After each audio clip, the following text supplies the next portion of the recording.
Oh, what was your fondest memory of high school? Oh, I don't know that I can repeat it on the radio, my friends. Probably had to do with French kissing of one of this really, really attractive cheerleader named Amy Green. That was one of my fondest memories of high school. French kissing Amy Green. How about you, Benjamin? Winning the academic team championship my senior year.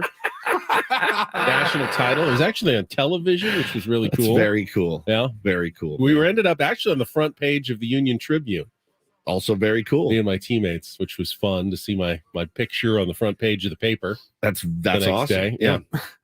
Probably led to wanting to be in the public spotlight for the next 30 years. Didn't lead to a lot of French kissing, I'll tell you that. That's fair enough. Paulie, how about you? What was your favorite moment of high school? Favorite moment, fondest memory? I don't know. I guess favorite moment is different than fondest memory. Fondest memory. Just the relationships that I made with my buddies. I mean, all right, that's very safe answer. Yeah, we still stay in touch. Love my friends we made along the way. Yeah, that's exactly right. 6 of us, we had a good run. Exactly right. We had a really good time. I loved that start to the program. Good morning, everybody. It's a bit tongue-in-cheek, as you can imagine. Ben and Woods on 97.3 The Fan. We will get our heads right now. We can talk about everything that went down. It was a busy weekend. That's certainly true. Very, very busy weekend. I'm Woodsy. That's Paul Reindl. He's our executive producer, YouTube director. Good morning, Paulie. Good morning. Benjamin Higgins is our Secretary of Homeland Exploration, probably wishing he was exploring the homeland right now. This seems like a day that you would have had a vacation scheduled because the world, baseball-wise, is ending, seemingly, and it feels like one of those days you'd be like, oh, man, I'm sorry, I'm out. I had a trip planned. Would have been nice. I sent Shelly on a Mother's Day vacation. I sent her out to the desert, hooked her up with the condo, let her have some time to herself while I watched our post-operative dog all weekend. Oh, boy. She was actually a good girl for the most part. She does not like having the cone on her head, though, and has figured out how to Shelly doesn't like the cone? The dog. Yeah. Okay. Has figured out how to extricate herself from the cone, so she requires... Of course she did. ...really heavy supervision. Now, she's been a good girl. She hasn't picked at her scar or her stitches as far as you know. As far as I know that I've seen, obviously I haven't seen every second of every day. The vet said, try putting like a t-shirt on her. Yeah. Like that could, keep her from getting to the scar, but she got out of the t-shirt too. She's like David Blaine, very good at getting out of things. Shalane Blaine. Well, listen, that's fantastic. I had a great weekend. My timing was impeccable, beyond impeccable for getting off of Twitter. Nuked my Twitter didn't realize that. About 10 you minutes. Haven't been on Twitter, huh? About 10 minutes after the show ended, was at a stoplight on Miramar after leaving, and I go, that's it, I'm done. And I explained why in the 8 o'clock hour. I have heard through the grapevine that there are many theories floating around as to why I deleted Twitter. And I told the story at 8 a.m. on Friday, if you want to go back and listen. But it for me, honestly, there's a few different reasons. And the main one was that I snapped at my kid on Thursday. I snapped at him. Why? Because I'm arguing with a guy with a lemon emoji who has 12 followers about baseball and whether or not Bob Melvin is the right man for the job. And my son said to me, Dad, how do I do my belt for his T-ball uniform? I go, Bo, give me a minute. And I snapped at him and I go, did I just snap at my kid from arguing with a stranger on Twitter that I don't know? And the answer was yes, I did. And I felt like a massive piece of S after I did it. Then I started to think about, well, I would get up at 4:30 in the morning. And the first thing I would do, guess what? Check Twitter. Then I would go to bed at 9:30, 10 o'clock at night. Guess what the last thing I did? Check Twitter. Guess what I did from 4:30 to 9:30 all day, every day? And I mean including dinner. I'm eating a meal. I've got Bo to my left, Taylor to my right, Hannah across the table, and I'm on my phone. Guess what I'm doing? I'm on Twitter. And that went on for at least the 5 years that we've been a show. 14 to 15 hours a day, more on weekends on Twitter. Do you know how much money I made off of Twitter in that time? $0.00. I am working a separate 15-hour-a-day job for $0. It makes me a horrible person. What about the free publicity that we're getting for the show? I'm good. Oh, okay. I'm absolutely good. We've got a show account that people are entitled to or more than welcome to go comment on. I won't be reading that. I'm done. It made me not a good person. If I was sitting around eating cheesecake for 15 hours a day, sure would taste good, but it's not good for me, man. It's not. The other reason is when I'm in a creative rut, who do I always go back to? I always go back to Howard, always. And it just so happened I listened to, on Thursday, a bit he did with one of his guys who got engaged over the weekend. And he tweeted, "I'm engaged." So Howard comes in, he goes, "I was happy for you for a second, for 1 second. And then I realized, dummy, you've got the Howard Stern Show as your platform. How much money do you make from Twitter?" And he's like, "0." And he's like, "0. You make $0 from Twitter. This is people think it's my show. It's your show. You wouldn't have your followers anything if it wasn't for this show." So I thought to myself, bro, I'm wasting 95% of my good stuff on Twitter every single night. If you are out there and you're listening and you don't like me and you think you ran me off Twitter, you didn't. I ran myself off Twitter. I'm not a good person on it. That was the other part. I don't like who I became on Twitter. If I offended you, I'm sorry. I don't like who I became on Twitter. The gotcha guy, I don't want to be a gotcha guy. I just want to root for this team, report on it, have a good time with my friends. That's what I want to do. If I was a dick to you on Twitter, I apologize. It made me a bad person. It made me a guy I didn't want to be around. But most importantly, it made me a crappy dad and it made me a crappy husband. And in turn, made me a crappy radio host. So when I put it down and I nuked it, I went home. My wife was at the spa for Mother's Day. My kids were in school. I walked into a dark, cold, empty house. I deleted the app from my phone, deleted it from my computer. And I walked around my house and I took a deep breath and I went, all right, you got the whole house. She said, now, normally a Friday afternoon, Benny, I go to the room, do my business, maybe grab a nap, have some lunch. And then I'm on Twitter until the game starts. I'm on Twitter the entire game. I listened to a 3-hour podcast about a favorite musical artist of mine. I played 2 hours of guitar. I took a nap. I read a book. The best effing day I've had in years. Good for you. And it was amazing. Good for you. Then the game happened Friday night. Yeah, I was pissed about the game, but it was over in 15 minutes. You know why? Because we had another one tomorrow. Same thing. Rinse and repeat the whole weekend. I was pissed about every game. I was livid. Hannah was yelling at me for yelling at the TV, calling Max Muncy names. But I didn't get into the weeds. I didn't ignore anybody after that. I still got the kids washed and bathed and cuddled and read a book and watched a movie. Like, I played lacrosse with my son in the street. We hit off the tee yesterday after the game. Like, all the things that I literally wasn't doing because I was sitting on my phone acting like a jerk off every single day for 14 to 15 hours a day. Now, I use Twitter differently than you use. Yeah. I spend a lot of time on there, no doubt about it. I'm not gonna argue that I don't. But when I scroll, I'm kind of looking for the news, like what has just happened, to keep me updated, so I know what's going on, and I add that to my my show data. Like, AJ Sure. Cassavell just tweeted something. I've missed some stuff. There's no doubt. Yeah, definitely. When Woods tweets something, look who's here in the game. Yeah, we knew that 7 hours ago. Woods, well, you're not on Twitter, and I feel like I miss that if I'm not scrolling. Now, I'll occasionally like some clever tweets, and I'll retweet some stuff, and even occasionally respond. But I would say 98% of people who tweet at me, they go unresponded to. If you're trying to tweet at me to get a conversation going, that's probably not going to happen. That was more Woods's avenue in terms of the personal interaction. So I'm sorry to the people that aren't getting the the rise out of me and aren't getting the interaction with me, but that's not how I use Twitter. That's how I used Twitter, and it was not healthy. It just wasn't healthy for me, man. And there were things in my life that I was addicted to. Certainly, you can leave those things at my house now, and I wouldn't touch them. Like I used to drink a lot. I used to drink a lot. I got bottles of whiskey and bottles of vodka and bottles of rum that people have given me, or that I haven't bought a bottle of liquor, Ben, and I can't tell you how long, but I get them as gifts.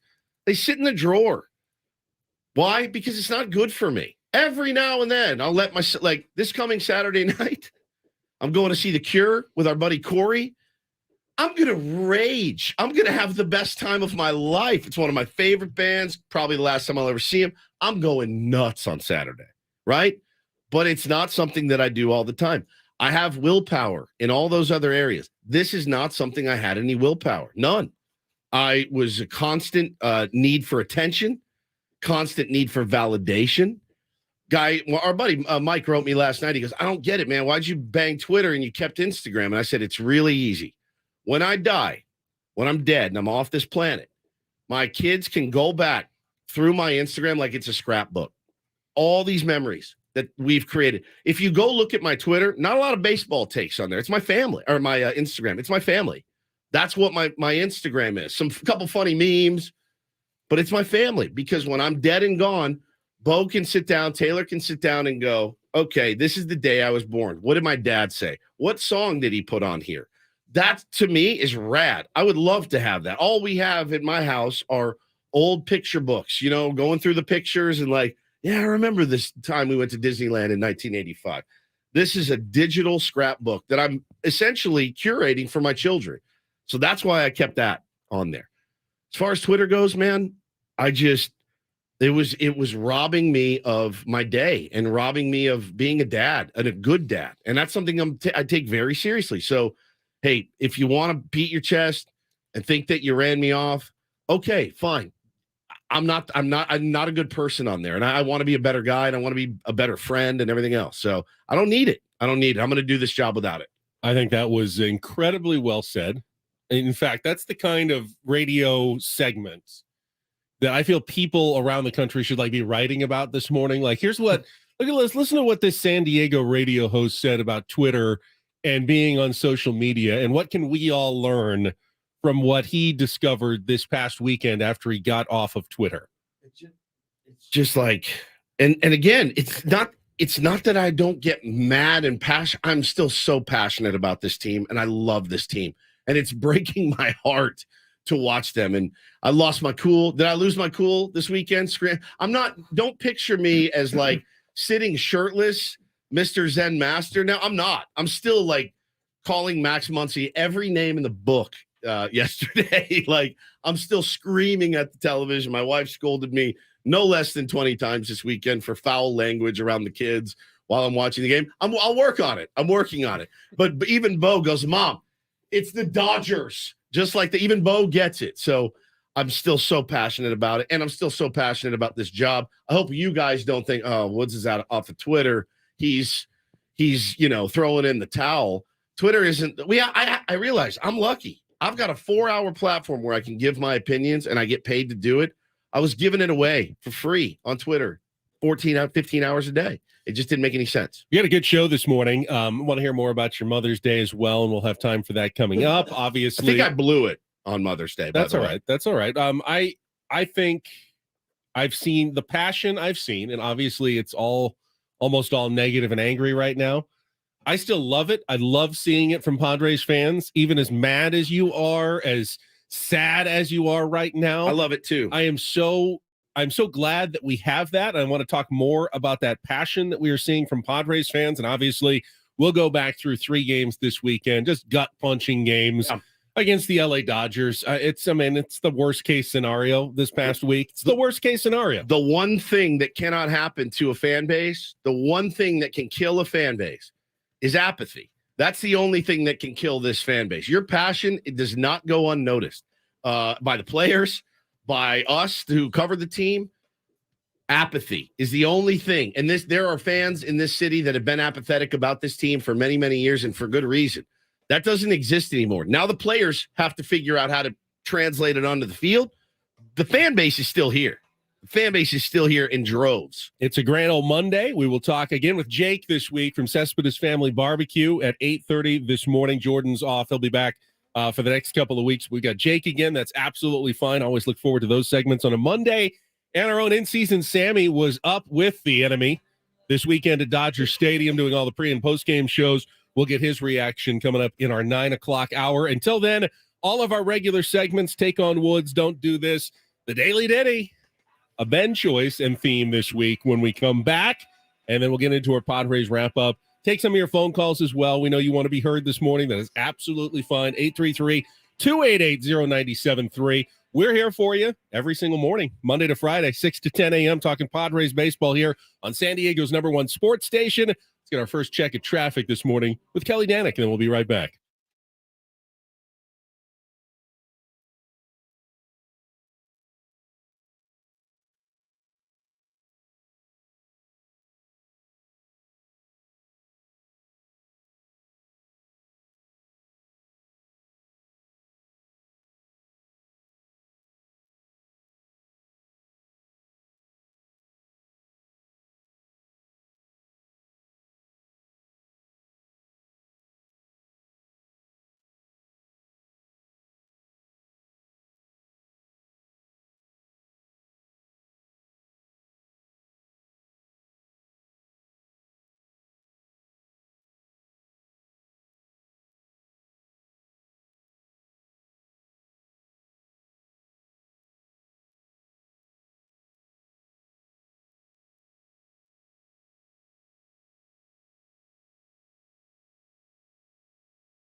I think that has completed the entire Fleetwood Mac Rumors album from Daily Digits. I think we've done mostly my choices. One of the very first ones I've I given picked. at least one or two. Yeah. It's maybe my favorite album. Don't it's the stop. best album. You know, I thought for a second, well, what's going on? It's my pick. I got to come up with a theme. Could do like losing, you know, pick Beck or something like that. Songs about losing. And I thought, why would I do that? Let's go the entirely other direction and let's talk about songs about optimism and positivity and see if we can change the energy ourselves this week. If the Padres aren't going to do it, let's see if we can change the energy in this town a little bit, because it was very negative this weekend. As it should have been. I mean, as it absolutely should have been. Padre fans have every right to be livid after the performance or or lack thereof this weekend in LA. There will be no sugarcoating. I mean, there's not. And you know, just because I'm not in the weeds with you on Twitter arguing about it every single day doesn't mean I'm not pissed. I watched every game intently. You know what else it allowed me to do? I actually got to take some notes on the game and pay attention watching the games, and you know, watching them intently. Geez, it makes you realize just how bad this team is playing right now. I mean, some things that you look at and go, guys, you know, what's actually happening right here? Like just a small example of a note that I took. Blake, why are you nibbling with Tristan Thompson at the plate? He can't hit, and he can't hit lefties. You walk him on 4 pitches, you should be ashamed of yourself. Like, those are some of the notes that I took. Small example there. But yeah, there were so many of those things that happened over the weekend, Ben, the little things. And then they're compounded and compounded and compounded. And it just, I think we're all pretty pissed about how the results turned out. Yeah, you know, I spent actually a lot of time thinking this weekend about our collective mood as a fan base. And what I came up with is the fact that it hurts because we care. And if it didn't hurt, it wouldn't matter. It wouldn't matter it wouldn't matter last year when the Padres got to the National League Championship Series. It wouldn't have mattered that they beat the Dodgers in the division series if it didn't hurt so much when they lose. And the fact that we care, and that it's painful is what makes sports so great for fans. If we stopped that, if we stopped hurting when they lost, we wouldn't enjoy it when they won. At least not nearly as much. I don't know a sports fan who can go through and say, I am a fan of whatever team, but really I only enjoy it. I watch when they win and it's great and I'm really, really happy. And then when they lose, I don't care and I just turn it off. And I don't know a sports fan who is like that, who, I mean, you can call it a bandwagon fan, but even the bandwagon fans, some of them I feel like hurt more than the long-term fans who have maybe had a little more perspective over the years of all the losing and can weather some lower times. But the reason sports is so great, the reason why we have entire radio stations dedicated to this sole topic is because we care so much and because it hurts when our team doesn't perform well and they lose a bunch of games. And that's okay. And that is okay. To add to that, yes, everything you said is right. When you, and meaning us, are responsible for, I'm going to be completely raw and honest here. When you, Ben, me, Woods, and you, Paul, along with Carl Ravitch, and along with Tim Kirkjian, and along with Jeff Passan, and along with every mother effing talking head in this country, buy into the hype train, and you start to imagine and let your mind wander what can happen. I remember interviews that we did where I was asking, pitchers, former big league pitchers, all right, man, you have to navigate this lineup. What's that look like? Now is different than it was 7-8 weeks ago. It's different. You're like, I'm going to throw fastballs and I'm probably going to get these guys to roll over or not swing or, ground out weakly somewhere. We bought in. The expectations that we had make it 1,000 times worse. If these are the Hunter Renfroe days and this prospect, Luis Arias and Austin Hedges and Eric Hosmer's, your gritty veteran presence, and those are different. Yeah, hey, let's see if this thing can come together and win something. No, it's supposed to be more, and it's not. And you have egg on your face. I have egg on my face. Carl Ravitch has egg on his face. Jeff Passan has egg on his face. Every talking head that said, oh, they're going to win the division easy. Easy. I mean, the Dodgers are down. They're not spending any money. This is the Padres' time to shine. And then when you see them fumble the pot of chili like Kevin in The Office, it's hard to watch. Can you clean up the chili? Yeah. Is it edible still? Maybe. But we're all watching them fumble it around, and we all have egg on our face. I'm being honest with you. That's how I felt. I go, it's my fault too. I got everybody hyped for this team. Thought that was the right thing to do. Not because I'm a Padres paid employee. In fact, it goes the other way. Padres don't pay me. We pay them. We pay them to broadcast their games. They don't pay me. They can't tell me what to say and what to do. We stroke a check to them. So when you think I'm some Padres... Manny's pretty much your employee. Pretty much. Like, Adam Klug could go to go, hey, get it together. What are we paying for? We pay them. They don't pay us. All right? We all have egg on our faces. Fans do too. You bought in. Why wouldn't we? What would it have sounded like in spring training when we showed up and go, yeah, I know Manny's been top 3 MVP every year, last few years, but I see a hugely down season. I expect Juan Soto to struggle mightily in the first month or two because of the pitch clock. Xander Bogaerts, he was consistent and a great leader in Boston. He'll probably get off to a decent start, but then he's a Fenway merchant. He's going to fall off the map, and we're never going to see him. What would that have sounded like in spring training? You would have thought we were the biggest morons in history if that was what we thought in spring training. And I agree, but we sit here today with egg on our face. We all do. We all have it. And the fans, it's like I tell my wife, when we argue, there's one thing that sets me over the edge. Just one. Don't embarrass me. If you embarrass me, that's when I lose it. And I'm embarrassed. And we're all embarrassed. That's where all of this is coming from. It's embarrassment. We just got bodied again and swept again by the Dodgers. They're smug fans. Oh, yeah. It's just reveling in it again on this Monday morning. That's what it boils down to, man. We're all embarrassed. If I'm the only media personality in town that will wear it and stand on that island, fine. I said it. I believed it. You know what? I still believe it. I still think they're going to win. Yeah, I do. You still believe it? Absolutely. I've got some evidence that Padres fans are not nearly as sour on this team as maybe it's felt like over the last few days. Vocal minority sometimes. I will present my case coming up here, and we will get to our Padres wrap up. We'll start with yesterday's game, go back through the weekend. Just a reminder, if you're tired of hunting for the latest clips about the Padres, or maybe Woods talking about why he got off of Twitter, the Odyssey app can get all the latest clips, podcast episodes. It's all in one place. Just download the app, create an account, search for the teams, shows you care about, and boom, follow them just like that. The latest from your team right on your homepage. Download the Odyssey app today to get started. We'll come back, Padres wrap up, and then some phone calls, 833-288-0973 with Ben and Woods on a Monday morning on San Diego's #1 sports station, 97.3 The Fan.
All guests on Ben and Woods appear on the Premier Chevrolet of Carlsbad fan hotline. Save money the right way with Premier Chevrolet of Carlsbad. Visit them today in the Carlsbad Auto Mall. Chevrolet, find new roads. All right, we'll get to our Padres wrap up. Ryan Weathers getting called up from El Paso to make the start yesterday.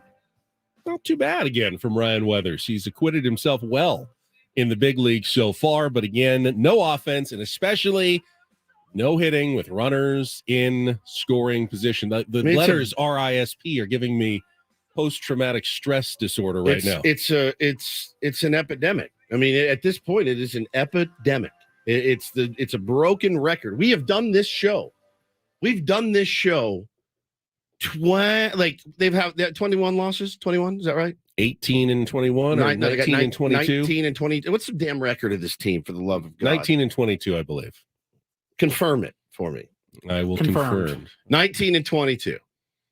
We've done this show 17 times. Feels like it. Literally the same show. Decent starting pitching, either a quality start or close to it. Padres have chances, especially early, unable to come through, and they end up losing a close game by 1, 2, or 3, maybe 4 runs, as in the case yesterday. Adam tweeted us last night. He goes, tomorrow should be a lot of fun. Paulie sent the Groundhog Day. I go, it's not even hard. At this point, this is not a difficult show to do. We've done it. We've done it 17 times in 8 weeks or 7 weeks of a baseball season. It's unacceptable. There's another shutout. Another shutout. Leadoff doubles, Ben, where Padres go to die. You better hit a homer because you're not coming in. If you don't, you better swing for the fences, really. And that's our only chance of scoring a run, or some kooky bunt play that gets a run in. This team's not hitting. They're just not hitting. We've done this. It's a broken record right now. There was also an incident in the dugout from the 9th inning that had Padres fans, rankled. Some of you, upset. Rankled is a good word. We'll talk about that as well. All coming up after our Padres wrap up following a check of traffic here on 97.3 The Fan. From the Premier Chevrolet of Carlsbad Traffic Center, part of the Premier Auto family, here's Kelly Damick. Couple of trouble spots here. One is a crash on the Coronado Bridge heading over to the island just past the 5. Several vehicles involved. Also an accident on the College Grove off-ramp, westbound King Freeway. Reports of a stalled car southbound 5 near E Street. It's over the right shoulder. And Kelly Damick with Ben and Woods, San Diego's #1 sports station, 97.3 The Fan. It's a shame if they lose. You can visit Pity City, but you can't live there. Did you miss any of the Padres game yesterday? Oh, it's been a great day today. Can't wait for more. Oh, God, here we go. Jesus Christ. Cancel the parade. That's why you play the games. It's the Padres Wrap Up with Ben and Woods. Slam Diego? More like fail Diego. Presented by Hamul Casino. With thrilling slots and tables and all the best rewards, Hamul Casino has all the fun you're looking for. Hamul Casino, fun above all else. On 97.3 The Fan. I just felt the way that the roster is built, they would have to outscore their opponents to win. Swung on, driven towards left field and deep. Trent Grisham going back. This one is gone. 2-run home run for Mookie Betts, and the Dodgers have a 2-0 lead here in the bottom of the 3rd inning. First pitch to Vargas, swung on, line drive into the left field corner. Freeman is going to score. Max Muncy is being sent. Here comes the throw from Juan Soto. It's not going to be in time, and the Dodgers have a 4-0 lead. The pitch, swing and a miss, strike 3. He got him. That'll do it. Dodgers win the ball game 4-0. Dodgers sweep the Padres 3-0 in this series. A rough road trip for the Friars as they take one game in Minnesota, but they've dropped their last 5 in a row. They'll get on the bus tonight, do some self-introspection, I'm sure, and try to get ready to take on the Kansas City Royals tomorrow. Sometimes you press a little bit, but again, 5 days ago we were talking about us coming out of this thing, and then we haven't been able to sustain it. So I think until we sustain it, we're not the team that we expect to be. Padres 0 for 9 yesterday with runners in scoring position after a 1 for 7 on Friday and a 1 for 3 on Saturday. By that way, that one was a dribbler in the infield that moved a runner from second to third, didn't even score anybody. So essentially one productive at-bat this weekend, 3 games with runners in scoring position, and they're batting average now. You may have seen the stat this weekend. I think AJ Cassavell had it. Now hitting 198 with runners in scoring position. 198 below the Mendoza line. And I know that sounds bad, but when you put it in historical context, it really gets awful. It is the worst batting average in the history of Major League Baseball for any team, any year, going really back to the point where they started tracking such statistics. And it ain't close either. And it's not particularly close. 30 points difference. They're like 20 points below the lowest batting average in the history of baseball. And I cannot remember if it was from Kevin Acee or where it came from, but I think it was 4 teams have finished a season below 220. Below 220 with runners in scoring position. Padres are now at 198.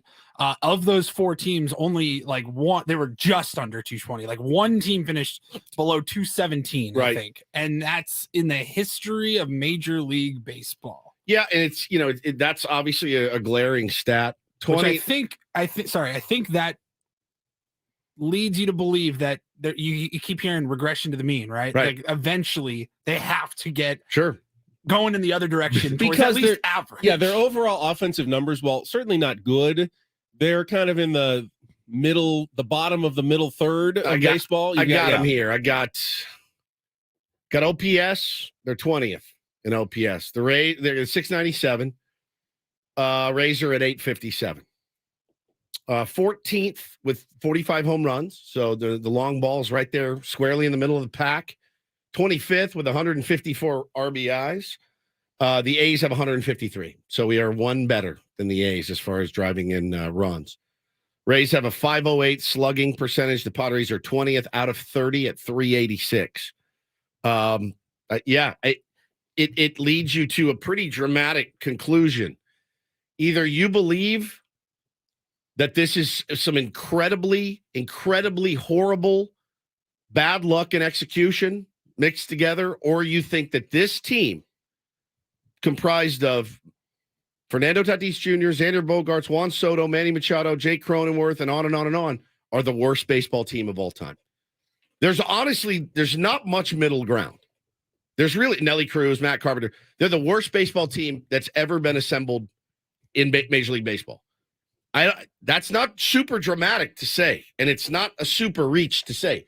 If you believe that. No, they have been, if there's a runner standing on second and or third. The worst that's ever been. The worst that's ever been. If you believe that that's how the season is going to continue, it's your right to do it.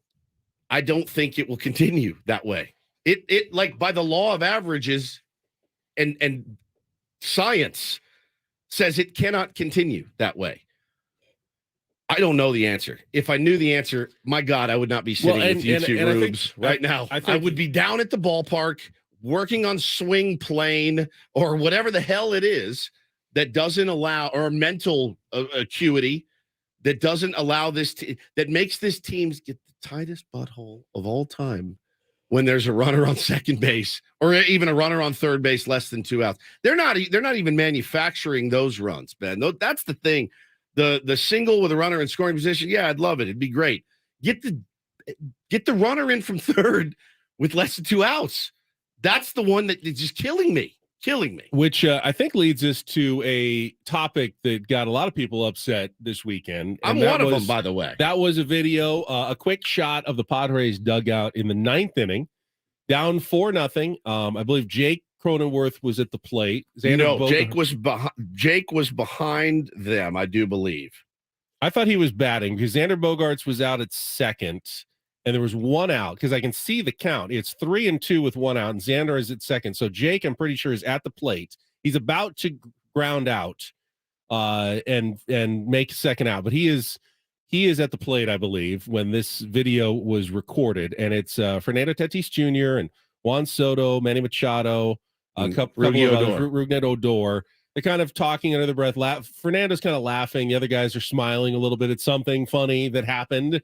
And a lot of Padres fans were upset. David said, do you think it's odd that our stars are sitting in the dugout laughing and acting like losing your 5th game in a row is not a big deal? Seidler and Preller should be furious about this. Get a grip and lead this team. Yeah, swept. You're on the cusp of being swept, barring an absolute miracle. which has not existed for this team this year. There have been no miracles. The wins that we've had, there's not been miracle wins. Some of the losses we've had have felt like miracles for the other team. I mean, the Josh Hader, Mookie Betts home run, that set this thing in motion, and we have not been able to recover at all. We were a strike away at that point, Benny. It's such a bad look. It's such a bad look. It's such a bad look. It's a terrible, terrible, terrible look. Perception, a lot of times, is reality. And you have to know that there is a camera on you at all times. And it's such a long season. Every baseball player we've ever talked to has said, it's such a grind, man. It's such a grind. Sometimes you have to laugh to keep from crying. Sometimes you have to smile to keep from crying. I get all that. But it's such a bad look. It's such a bad look. And here's I think the biggest bummer for me. You're talking about a 23-year-old, a 24-year-old, and Rugi Odor. I thought he was 45 years old. He's 29 years old. My biggest problem was sandwiched in between them is Manny Machado leaning over the wall and Nelly Cruz right behind him. They're basically in a leader sandwich there. The three other guys, Odor, Tatis, Soto, are smashed in front of two leaders on either side. Supposed to be vocal clubhouse leaders. Manny kind of turned and smiled. He wasn't yucking it up and, juggling on a unicycle, but you got to shut that down, in my opinion. It's stupid. It's a bad look. It doesn't make sense. I can also believe that it's a long season. They're probably sometimes when I use humor a lot when I'm in pain. I don't know that that's what they were doing. Looked like they were having a good time, but it just, you got to know a camera's on you, and it's just a bad look, and the fans are going to turn on you for crap like that. Here's the counter argument, and I was watching the start of the third season of Ted Lasso this weekend, and in, I think, the first or second episode, takes the team down into the sewer to try to tell them, stop listening to the noise out there. Just let it. It's all S. Just let it flow. Let the S flow. It's all poopy, he says, and just let it flow. And it was one of the lessons he's trying to teach his team. We just heard Bob Melvin in our Padres Wrap Up saying, I think we're probably pressing too much. When your team is pressing, you kind of want to go like Ted Lasso, like, relax, guys, try to have some fun. So much easier said than done. Instead of squeezing and being so upset all the time. Is that what we want to see from the team? Is maybe a little more lightheartedness, a little more? No, I don't think so. I don't think that's. But if the problem is that they're pressing, then having them just be upset and mad all the time is the last thing that is going to get them out of that. Correct? Go up there, relax at the plate. Stop squeezing so tight. Stop thinking that if we lose again, it's the sixth straight and it's just going to get worse and we're going to hear even more criticism from the fans. Stop worrying about that. And go out and play baseball. And Fernando Tatis Jr. has always played his best baseball when he's loose. When he's loose, when Always. he's smiling, when he's having fun, when he's interacting with the crowd, when he's dancing. So you're telling them when the Padres are playing their worst, though, get away from what made you successful. Go away from all that fun and dancing and smiling and start really grinding and working hard, because that is what's going to get you out of it. It really doesn't make sense when you think about it. Bro, do that in the clubhouse. Play grab ass in the clubhouse, right? Like, it doesn't mean they don't care. I'm not of the opinion that they're not trying, and I'm not of the opinion that they got their bag and they're mailing it in. I'm not of the. Fernando got 2 surgeries to come back. He's playing well. Rugi Odor, I don't know, nor do I really care. Juan Soto is a character. He's a character. He's going to be him. Manny got 5 hours of treatment to be able to play every day last year and post. So you get a little bit of leeway. But Manny and Nelly are the ones that they got to shut that down. Hey, guys, now's not the time. Do it in the clubhouse. Stay loose in the clubhouse. Stay loose on the plane. Nobody's going to bitch at you for that, right? No one's going to say, why? Because what we don't know won't hurt us. If they're in the clubhouse last night, been doing cartwheels, yeah, Bob Melvin may be mad, but we don't see it. It's just a bad look. It's bad perception. That's all I'm saying. I'm not saying that they don't care. I'm not saying that they hate the Padre fan base. I'm not saying they're trying to get their paycheck and cut, because we do know about the work. There have been guys here that got a paycheck and didn't care. I've seen them. I know 2 of them off the top of my head that got their money or like, I don't care. I'm going to try to get my numbers. If I don't, great. These guys are working their tails off. You know that. I know people that have said, no, man, they're trying to be better, but it's just a bad look. I think both things can be true, right? It's a bad look. It didn't sit well with me, and it didn't sit well with a lot of fans. But a good look doesn't win games. No, a good look does not win games. It does not.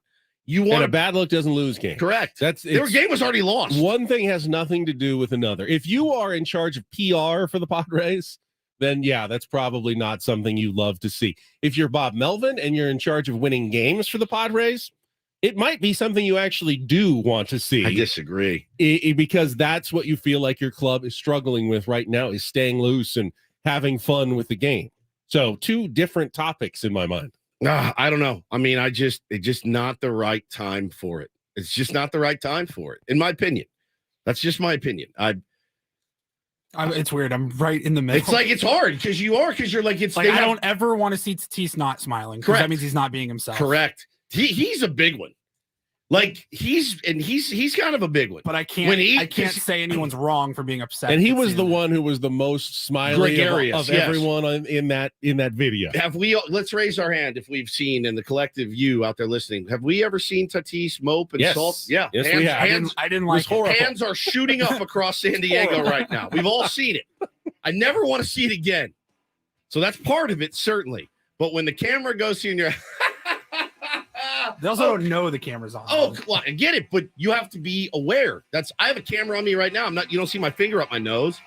I got to take on Woods, talk about Saturday's game as well through 40 of the season next on The Fan. Be right back.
Get down.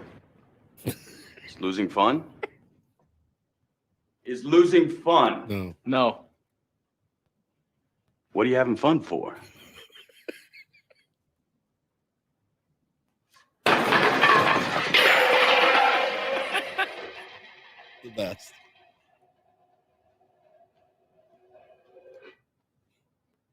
That's what losing sounds like.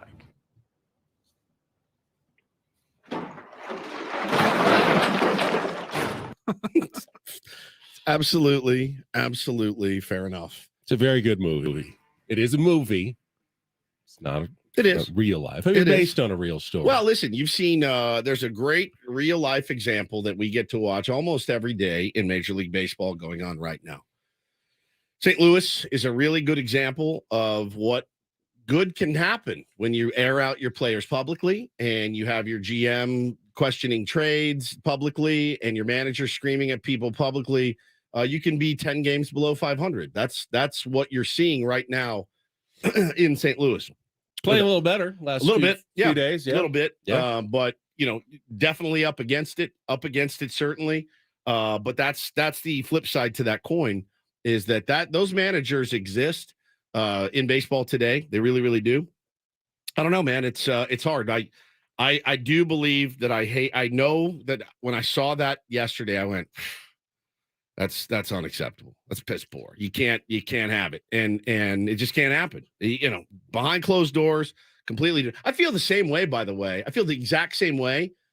If Bob Melvin wanted to air somebody out, I feel if Manny and Toddy wanted to scream at each other, I do feel the exact same way. That also should be happening down behind closed doors as well. I mean, Bob Melvin did go somewhat public last week in Minnesota. Well, it didn't turn the team around by any stretch of the imagination. Paulie and I were talking about it before you got here, Benny. Paulie had a really, really astute take. Paulie said, did he play that card too early? And I said, you know what? I think he did. I think he played it just a hair too early, maybe 3 games too early. Yeah. Maybe today was the day. Yeah, right. We could be playing our best baseball and still lose 2 out of 3. Even to the Dodgers. By the Dodgers on the road. It's happening. They're a good team. They're a good team. They got good pitching. They got good bullpen. They got guys that can hit. Now the way they played this weekend was not good. The Padres. They've owned you. They've owned you since 2010. Right. So again, did you pull the old ace out 3 days early? If the idea is to look like a managerial genius, then yes, I take a look at the schedule and I go, ooh, the Royals. The Royals are coming in. I'm going to give my big speech on Sunday. If we lose bad on Sunday, after the Dodger game, and then when they come and win a few games, I'm going to look like I am the best manager in history. Bob Melvin doesn't care about looking like a smart manager. He doesn't care about really what the fans are saying. Marco chimes in on Twitter at Ben and Woods. No issues with the boys smiling just because our fans are in their fields, living the extremes of every up and down in a 162-plus game season. Doesn't mean the Padres need to as well. I'd rather they stay level. They will be fine. That was Marco's take. It's a very, very astute take. And again, I do believe both things can be true. I hated to see it. It's not a good look. But also, in the grand scheme, if you win today, it's forgotten. You came out and you won the ball game. That's all you can do is go 1-0 every day. That's it. That's the only thing they can do at this point. I saw people yesterday. We need to sweep the Royals. You don't. You need to win today's game. That's what you cannot look 1 second ahead. The only guy that should be looking ahead is Bob Melvin and how he plans to utilize this bullpen. And tonight, if I'm Bob Melvin, no BS, Ben. Tonight is Game 7 of the World Series. I'm winning this game by any means necessary. I'll worry about tomorrow and then the next day. We got an off day coming up this week. Thursday. I'm going to blow it out to win this game tonight. You got 3 at home against Kansas City, off day on Thursday, 3 at home against the Red Sox, and then an off day on Monday before. I'm blowing it. Tonight is Game 7 if I'm Bob Melvin. Yeah, Michael Wacha on the mound, who's been pitching well. I thought it was Lugo tonight. Is it Wacha? No, Lugo, you're right. Lugo on the mound, who also been pitching well against a guy with 7.7 ERA. Right. I'm blowing it out tonight, man. I am absolutely. Well, you'd like to think they could win tonight. No off days for anybody. We're not getting anybody off their feet. Tonight is Game 7. You win this effing game. Stop this skid now. If it's Josh Hader for 5 batters, I don't care. I want this game. You have to win this game. You got to get that taste out of your mouth. It's Ben and Woods here, hour number 2 on 97.3 The Fan. Need a contestant for Take on Woods here in a couple of minutes. If you want to try to qualify for our Vegas getaway, Take on Woods in our daily musical trivia challenge, 833-288-0973. No one on the line right now, so you can call 833-288-0973. Just quickly on Saturday's game, Padres losing 4-2. Julio Urias has owned this team. Even beat him in the playoffs last year, the one Dodgers pitcher to do so in game 1 of that series. I think he's like 9-0 against the Padres now. He's on an incredible run.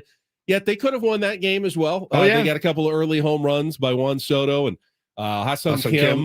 The difference was one play really in the first inning when Adam Engel took a bad break, let a ball bloop in front of him, and then a bad pitch by Joe Musgrove to J.D. Martinez resulted in a 3-run home run in a game the Padres lost 4-2 instead of winning 2-1. Emblematic of what's been going on lately, where it's one thing, turn around one thing, and you can easily change a Padres loss into a victory in almost all of these games that they've lost this season. Yeah, no doubt. It was literally yesterday was one of their ugliest losses in the last month. And it was only by 4. I mean, they were still in slam range. They had a chance to come back in the last inning. They got one more base runner on. All of a sudden, the tie runs in the on-deck circle in the 9th inning. That was what was considered a blowout loss for the Padres right now. Yep. By 4 runs. They could have beaten Urias, which is always something that would be great. You have to win a close game. If you're going to beat a guy like that, probably going to be like 2-1, 1-0, 3-2. It's not going to be 8-1 against Julio Urias. He's a really good pitcher, and especially against your team. Had a chance, let that opportunity get away on Saturday. Just 5 hits, though. Again, 5 hits, just not hitting. It's the same. It's a broken record. So I do want to point out, because that was the 40th game of the season on Saturday. That's let's stop down, evaluate where we are. Padres were 19-21 after that game. Obviously, they lost yesterday as well. So the 40-game mark is 19-21. 40-game mark to take stock. I will point out, and this was a tweet from Chiron Bob, who did all the Padres graphics and stuff for a long time. Said the records of postseason teams last year through 40 games. The Phillies went to the World Series, 18-22. The Mariners, who won a wild card in the American League West, 17-23. Guardians, who won the American League Central, 18-22. The Braves, who ended up winning 101 games and winning the National League East, 19-21, just where the Padres were at the 40-game mark last season. They were 19-21. They went on to win 101 games last season. So it is possible to turn things around, even after a poor to mediocre 40-game start. You have to play very well after that, especially to win 100 games at this point. I mean, think about that. The Braves had to go 82-40 the rest of the way to win 101 games. They had to win 2 out of every 3 the rest of the way. But the Padres, if they won 2 out of every 3 the rest of the way, they would also win 100 games. You wanted to this season. You wanted to grind out until you got to the quote unquote soft part of the schedule, and there's some tough ones in there, but this is now you are in the soft part of your schedule, starting with tonight's game against the Kansas City Royals. You got to win this ball game tonight. You got to win it. You got to stop the skid. Whatever you got to do. Did I miss something? Did Bob say it's Lugo? Because everything I'm seeing says Waka. I thought it was Lugo tonight. I thought it was Waka actually too. Maybe it's Waka. Yeah, and then Lugo tomorrow because they pushed Waka back. Okay, from yesterday, and Waka's been pitching good. Look, when he's out there, you got to play good defense. And you got to hit off a guy with a 7.7 ERA. You just do. You have to impose your will on a guy. They have not been imposing their will at all. There's no time like the present. Tonight is 1-0, and you do whatever you got to do. If Waka struggles, bang him out. Nick Martinez, give us 5. Blow it up. Whatever you got to do, man, to get through this game and get that taste out of your mouth, because it's it tastes like we chewed on an aspirin is what it feels like watching this team right now. It's just bitter. It's bitter, and they're better than that. So tonight it starts. If I'm those guys, I'm fired up for tonight. I'm coming out and I am trying to impose my will on the lowly Kansas City Royals, who, by the way, I think only have 4 fewer losses or 4 fewer wins than the Padres do. Doesn't matter. You're better. You're more talented. Go act like it. That's it. That's it. All right, we'll have more Padres talk coming up, including some perspective from the fans who may not be as panicked right now. They exist. They're just a little bit quieter than the ones that we hear from often on social media. Right now, though, let's get to our first game of the week. It is time to play Take on Woods.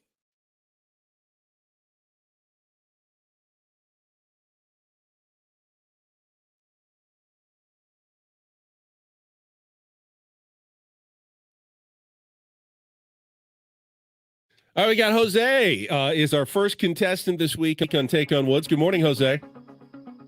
Hey, good morning. All right, here's what you're playing for. You can beat or tie Woods and qualify for a 2-night getaway to the Westgate Las Vegas Resort and Casino, plus tickets to Little River Band. Hits from the 70s and 80s. They're going to be performing in concert at the International Theater at the Westgate Las Vegas Resort and Casino on August 5th this summer. Now, we've got a special week this week. You're our first contestant in a theme week on Take on Woods. Here's the theme. Every single answer this week will end in the word love. Every category is called It Ends in Love. However, Jose, as the person going first, you get to choose the era because we have It Ends in Love oldies, It Ends in Love 1980s, It Ends in Love 1990s, and It Ends in Love post 2000, because I lump every song after the year 2000 into one big group. Like 2001's no difference than 2022 to me. It's all new music at this point, which is weird because like 1985 and 1965 seem very different to me, but 2002 and 2020 pretty much the same thing for an old guy like me. So Jose, the category is It Ends in Love, but which era would you like to play today? Let's do 2000. 2000. All right, he's going with the new stuff. This is definitely the hardest one for me and probably the toughest one for Woods, but we'll see how Jose does. Smart guy. 5 questions. All of the song titles will end in the word love, and all 5 songs will have been recorded since the year 2000. If you don't know an answer, say pass. We'll come back to it if there's time left on the clock. We'll start with our 2-second song. You need to give me both the title of the song, ending in love, and the artist to score that point. So, Jose, you ready to play? Yes, sir. All right, 60 seconds on the clock. The category, as it will be every day this week, It Ends in Love, post-2000 edition. Your time begins when Paul plays the music. Good luck, Jose. Let's take on Woods.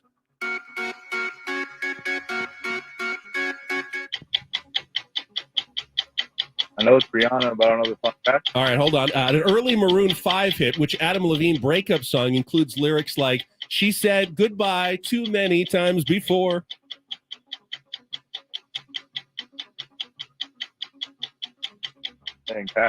Beyonce teamed up with future husband Jay-Z on a 2003 hit that climbed to the top of the charts.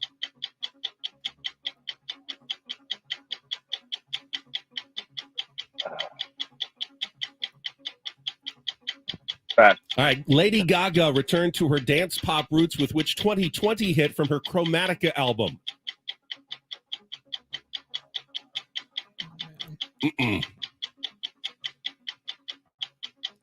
Keep moving. Come on.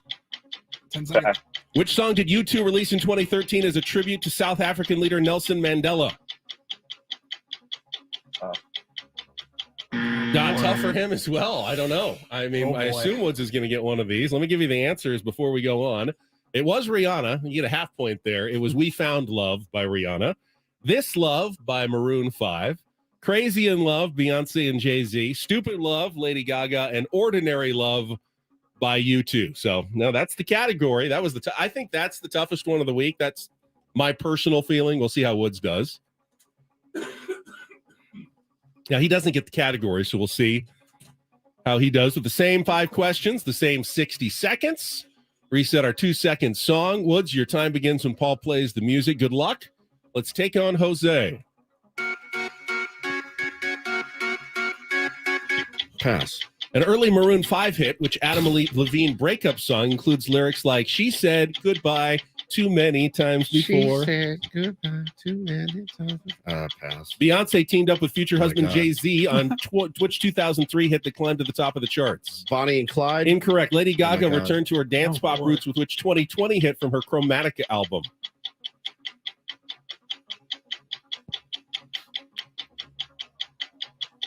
Pass. Which song did U2 release in 2013 as a tribute to South African leader Nelson Mandela?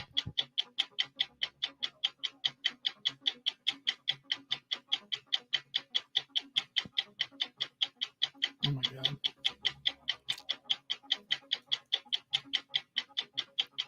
Yeah, nothing. Nothing Zero. at all. Zero. What is this? The 2-second song. I know. What is it?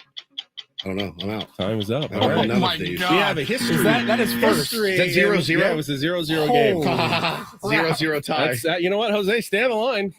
I guess you qualify thanks to Woods' inability to get a single one. I knew it was a tough category. It was. What was the category? It ends in turds, love. big turds. It was "We Found Love" by Rihanna. "This Love" by Maroon 5. I thought that was the one you might get. This love has taken a hold.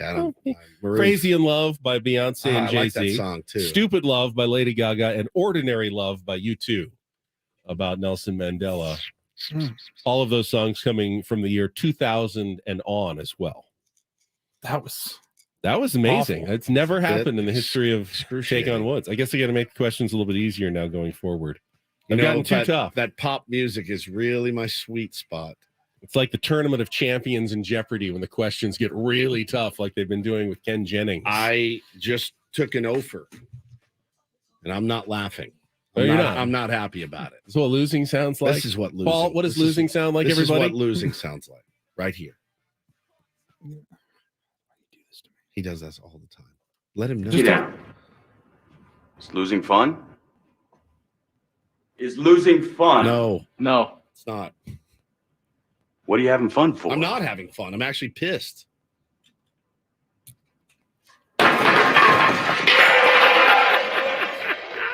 It's the sound of Take on Woods this morning. Yes, livid. Actually, it's a terrible representation. That's what losing sounds like. That's right. That's how I feel. Billy Bean's right, and I'm right. All right, we'll come back with a little "Don't Do This" just to break things up. I think we better talk about Ja Morant. He's rocketing up to the Mount Rushmore. We may have may bump somebody off. I mean, it's really stunning when it comes. What are you doing? Really dude? stunning. On, bro. With the Ja Morant news this weekend. Figure it out, my man. We'll get that coming up after a check of traffic here on 97.3 The Fan. Also got to ring the misogyny bell. Happened last night.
It's time for Don't Do This. What were you thinking? 3 stories from the world of sports that make us all shake our heads. Why? How many times do I have to tell you? I'm sorry, I fudged up, guys. You idiot. You moron. Dumbass. The apple sometimes does fall from the tree. Don't do this. Do not tweet that. With Ben and Woods I like a Nickelback song or two. on 97.3 The Fan.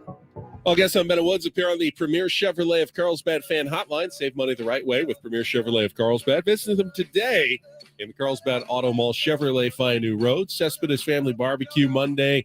Jake going to be with us in just over an hour. Right now, though, don't do this time. And Woodsy, you can get us started.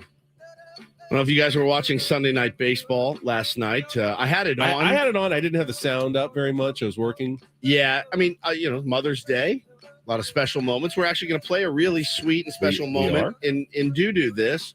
But David Cohn stepped in a little bit. Paulie, do you have the misogyny bell sound effect? Yep. You'll hear, if my wife was the producer, you would have heard that in the background of this. That would be so cool. Wouldn't that be great to have her just a ding-a-ling ringing it on ESPN Sunday Night Baseball producer Hannah Nankara Woods. Yeah, the misogyny bell ringer. Anytime John Smoltz or David Cohn or anyone said something. Yeah. So they were talking about sexist. PitchCom and how wouldn't it be funny if you could change the voices? Yeah, put the voice, any who voice would you want. have? And they're, Samuel L. Jackson. I think Jack Flaherty said he would like John Hamm, who's a big St. Louis Cardinals fan. So here's the audio. To win a round.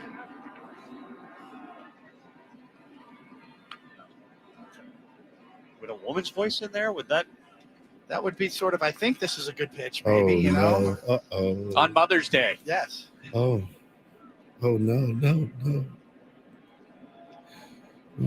He knew it. It was his take that women are like indecisive. So they'd have trouble picking the right pitch. That's Committing exactly to it. what he was saying. I feel like I'm indecisive. I mean, if you had, that's the conversation that we have about 4:00 every night. What do you want for dinner? I don't know. What do you want? It's me too. I'm as indecisive. But he got dragged a little bit. He's like, David, it's and you heard his co-host on Mother's Day. Going to drag the women for being indecisive about what pitch to throw. The right PitchCom voice? Someone who enunciates clearly and is easily understood. Male, female, doesn't matter. The whole PitchCom thing still makes me laugh every time.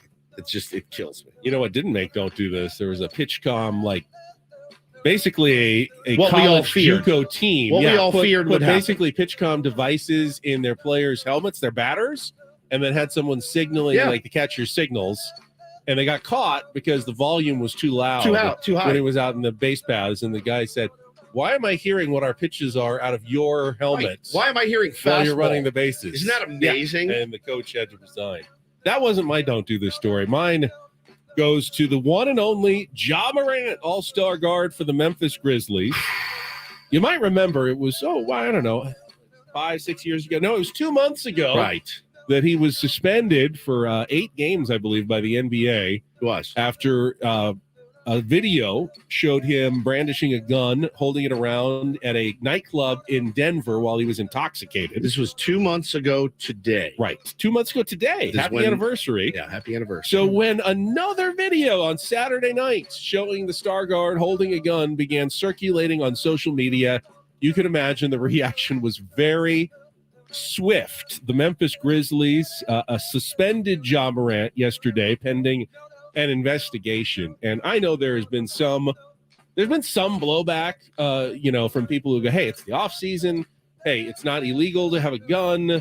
You're being too hard on Ja Morant. I don't care what the infraction was. If the infraction was putting chewing gum under a table and you got reprimanded and had to go to counseling for it and you got run through the ringer in the media and you went on an apology tour less than 2 months ago, if you do that same thing, whatever it is, within 2 months, again, you've got serious issues. I mean, serious What does an issues. off-season suspension look like? I don't know. I have no idea. I've heard the talk of the first half of next season, like 41 games. Damn, dude. More just for that.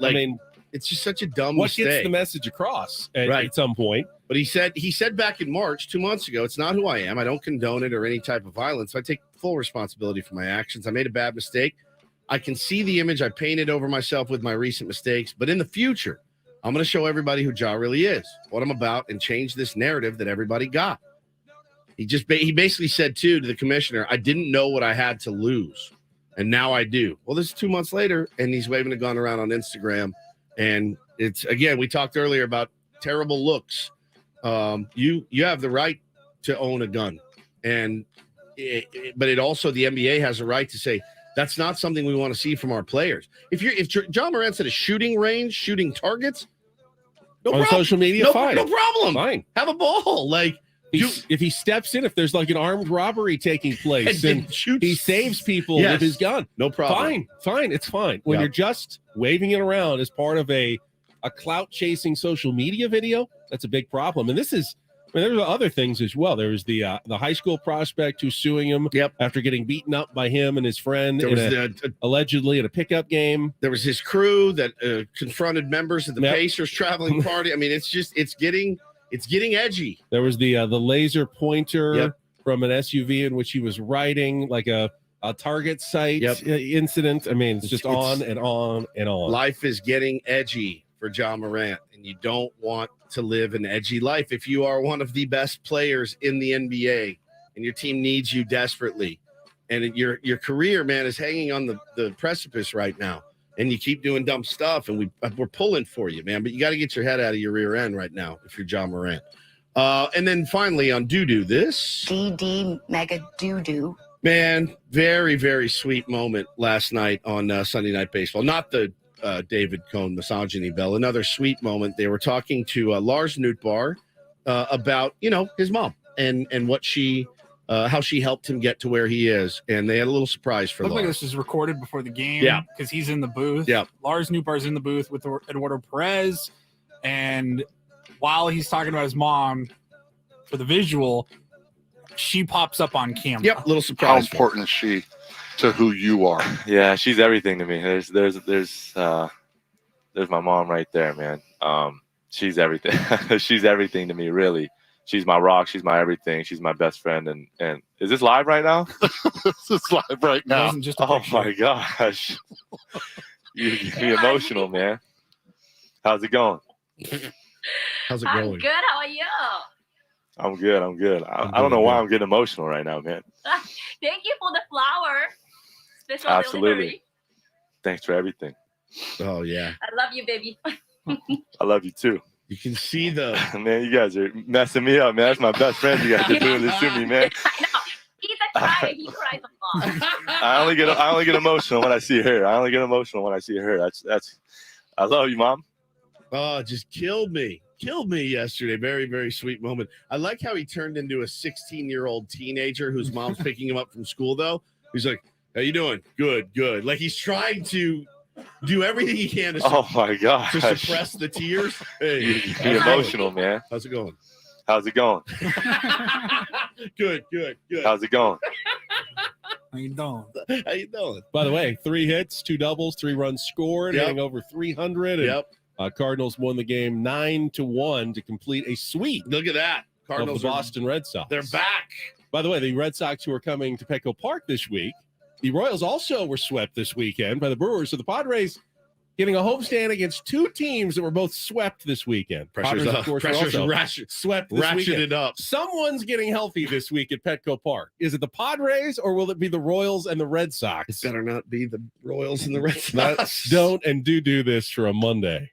That was Don't Do This with Ben and Woods on 97.3 The Fan. All right, we do want to hear from some Padres fans. I know I've said that before. I want to get some phone calls. 833-288-0973. Haven't talked about Friday night's game. Blake Snell on the mound in the series opener, and one that it looked like the Padres might turn it around, come from behind. Wasn't that the most fun 45 seconds you guys have had this season? That was the most fun 45 seconds of the Padres season I've had. I called it. It was so fleeting. I'll tell you what happened when I was watching the game with my son on Friday night as well. That is coming up next with Ben and Woods on San Diego's #1 sports station, 97.3 The Fan.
What the hell is happening right Got a now? glitch in the matrix right now for everyone who feels like we're living in some giant simulation. And I know Padres fans probably feel like, what the hell is what's this? going on this last week? If you subscribe to the MLB app to get notifications on the Padres, we all just got this one. It was a final score alert, a linking to the box score, but not yesterday's game. This was, and Not I a just game did from some earlier quick, this year. I just did some quick Googling. So it says Braves at Padres. Yeah. Oh no, I just got another one from an Expos Padres game. So it's old. This game was Fred Norman sucks. I just did some Googling. I'm so sick of watching Fred Norman pitch. This is he from just nibbles. July 31st, 1971, when the Braves scored single runs in the 4th, 7th, and 8th to erase a 2-0 first inning deficit and beat the Padres 3-2. Tom Kelly beating Fred Norman, who fell to 1-7. Jim Nash got his first save in that game. I don't know why we're getting alerts for that. One. Yeah, Montreal improved to 50 and 71 as they beat the Padres 4-3. They just bringing up every loss we've ever had. To just... Fred Norman gave up an RBI triple to Rusty Staub in the first inning. Rusty Staub. Holy crap. Talk about a blast from the past. What? We got some glitches going on in the MLB system right now. My wife put in the chat, we're losing even when we're sleeping. Yeah, they're bringing, hey, I know things are hard, Padre fans. Here's every loss you've ever had. Just we want to remind you about every single loss that you've ever had as an organization. Things are bad enough, 52 MLB. years ago. Man. Typically at this time in the morning, it'd be some like, oh, power rankings are out. Click here to view. And I look down and I go, Braves beat the Padres. I go, who the hell is Fred Norman? Not really it's not a bit. We're not pulling off anything. We all just got that alert on our phones. Yeah, that's a weird one. That's very strange. We have more recent losses to discuss. Yes. Let's go to the including a Friday night awful Friday night. We will get to that right after a check of traffic here on 97.3 The Fan. From the premier Chevrolet of Carlsbad Traffic Center, part of the Premier Auto family, here's Kelly Danick. Got a collision on westbound King Freeway. This is near the 805. Motorcycle involved. Looks like they've got the 2 left lanes blocked. Also, a collision clearing on southbound side of the 15 near Via Rancho Parkway. Everything over to the right shoulder. I'm Kelly Danick with Ben Woods, San Diego's #1 sports station, 97.3 The Fan. So, yeah, on Friday night, a pretty crazy thing actually happened to me while watching the game. Padres, of course, were down 2-0 most of the way. Blake Snell was on the mound again against Dustin May. But in the 7th inning, Ha-Sung Kim was up with runners, I believe, at first and second base. And I just had a feeling, I never do this. I'm watching the game with my son at home, and I turned to him and I said, I don't know, I have a feeling Ha-Sung Kim is going to rope a double right down the left field line. I know it's going to score 1. I'm not sure if Rougned Odor is going to score from first base. I just had a really strong feeling just come to me at that moment. And lo and behold, about 15 seconds later, I don't think it was the next pitch, but it was like 2 pitches later. That's exactly what happened. And Odor just barely got in front of the throw at home plate, and the Padres had tied the game at 2. And not even sure why I thought it. I know I had noted in my mind that Ha-Sung Kim had actually pulled a couple of balls. He's looked better lately. In May, he's had a sneaky good month of May at the plate. He's looking better at the plate lately. And I don't know, some inspiration just came to me. I wish I could have predicted better things after that, of course, because of the good feelings, as Wood said, lasted about 45 seconds in that game until the Dodgers came up in the bottom of the 7th inning against Tim Hill. 2 home runs, Betts and Freeman. Mookie Betts absolutely owns the San Diego Padres, and they were talking about it yesterday. Doesn't get a lot of hits against the Padres. They're all for extra bases, every single one of them. He has been the Padre killer this season. I mean, the shot off a hater murdered our souls. Freddie Freeman's had his moments too. Yeah, but Mookie has been all that you'd ask for. Now that's what a superstar looks like, Nando. Wise words, I guess, from Eddie Perez last week. Brutal game. To get that momentum back in your favor. Great AB by Ha-Sung Kim. And let's talk about Blake Snell for a second. At the end of the day, when you look at the final line, damn fine start for Blake Snell. Got through 6 innings, 100 pitches, I think, on the nose. It's the frustrating parts when you watch Blake Snell when he walks when he walks Trace Thompson, who, by the way, cannot hit lefties. Dodger fans were upset that he's in the lineup even. He just can't hit lefties. And Snell walks him on 4 pitches. All that does basically ratchets up the intensity, more pitches that you have to throw. Walks continue to hurt Blake. I mean, but again, you can call it nibbling. I think with Blake, it's more he just gets out of whack at certain points in his start and loses the plate a little bit. Not because he's trying to be too fine, but for whatever mechanically, for just like a couple of minutes, it just kind of loses it. Yeah. Otherwise, he was really good again. I mean, 6 really innings, terrific. 2 runs, and that was that. But yeah, Ha-Seong Kim, huge knock. Timmy Hill, I love Timmy Hill. I felt terrible for him. It's 2 really bad pitches to 2 really good hitters, and that's going to get you every time. Got some more updates from the past on the MLB app is let's see. The Reds beat the Padres 4-1. Don Gullett over Clay Kirby. We've got the Astros beat the Padres 2-1. Bill Grief over Gary Ross, and the Astros beat the Padres beat the Astros 5-4. Dave Roberts, not the Dodgers manager. I love Dave winning, man. I love winning. But you know what I'm saying? It's like better than losing. 70s pitcher Dave Roberts got his 14th win, beating Fred Gladding in that game 5-4. Yeah, this does nothing for me at all. I'm like livid that you guys are talking about it still. We have a team that is horrible right now. Horrible. Let's talk about how bad they were, Ben. I heard we need to hold them accountable. We weren't holding them accountable enough. Right? I heard that. That's what I heard a lot of. I just heard a promo, one of our hosts holding them incredibly accountable. I heard that segment. I was listening to that segment last week, and Chris Ello held them accountable. And did he? Then he did. Well, then they lost 3 games in a row after that. Bob Melvin tried to hold them accountable. Lost 3 games in a row. They lost more games as well. No joke, though. Friday night's game. Or no, that was Sunday. The series. Let's talk about the series. Manny Machado, Jake Cronenworth. I love you both. I love you both. You got to get it going. You got to. Manny had a horrific series. Not only getting out, but like double plays, like grounding into double plays to just kill any sort of rally. I don't know what's going on with him. I love him. I believe in him. I know he can go on a streak. This isn't me in here telling you, hey, when Will Myers gets hot, he's one of the hottest hitters in baseball. It's not Will Myers. Manny Machado is light years above Will Myers. Not to take a shot at Will Myers. They're different players. When Manny gets going, when he's hot, he gets white hot. We've absolutely seen it 1,000 times. Tonight's the night. You got to get it going. There's just no more. There's no more excuses for this. You know, it's funny because he looked like he was starting to come around. He was hitting it hard. And then that week or so ago. He was, what, 1 for 20 in the series? Or no? No, he was 0 for the series. 0 for the series.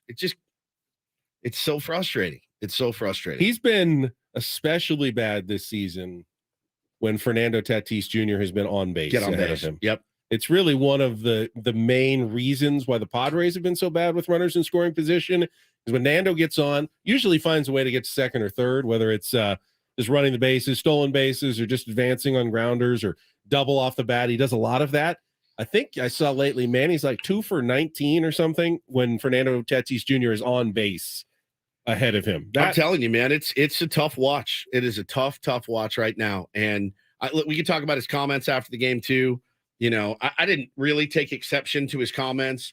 Like, we're trying to win a ball game. We're going to try to win a ball game tomorrow night. If we don't win, you know, it is what it is. That's Manny. If you've covered Manny, and we have for 5 years, every game he's played, that's him. He's not going to panic. He never panics. He never does. Never. I think people want to see him panic a little bit more. The way that Manny gets out of a panic mode is by lacing gaps, balls into the gap. That's how he gets out of it. I thought it was interesting that he changed up his pants yesterday. Yeah, and he goes, I'm going back. I haven't seen a ton of superstition out of Manny. I think all ball players have a bit of superstition to them. Up. But with Manny, he's such a confident guy. I always felt like he didn't feel like he needed superstitions or luck. He just goes out and does his thing and he's Manny out there. So when he put on the tighter pants yesterday, you could tell that obviously something in his head is definitely not feeling quite right. I mean, anytime you go 0 for an entire series against your biggest rival, a team where they love booing you in their ballpark, can't be feeling very good about it. So if anyone wondered who saw the laughing in the dugout yesterday, does Manny care? Does he feel bad about it? Just the sign that he changed his pants yesterday to try to change something up tells me that he's not feeling too good right now. Yeah, just scuffling, just straight up scuffling right now, pressing. And he said his quote, "Yeah, we're pressing for sure. We want to win the effing game. That's what it's about. It's about winning. We're not playing good baseball right now. Then what we're going to do, we're going to keep fighting. I think everyone in here knows what we've got. We have confidence in each other that when things turn, things are going to turn for the better. Look at the numbers on our baseball cards at the end. Our baseball cards haven't changed in 10 years. People took great exception to that. I did not. He said, we've got all-stars. We got future Hall of Famers.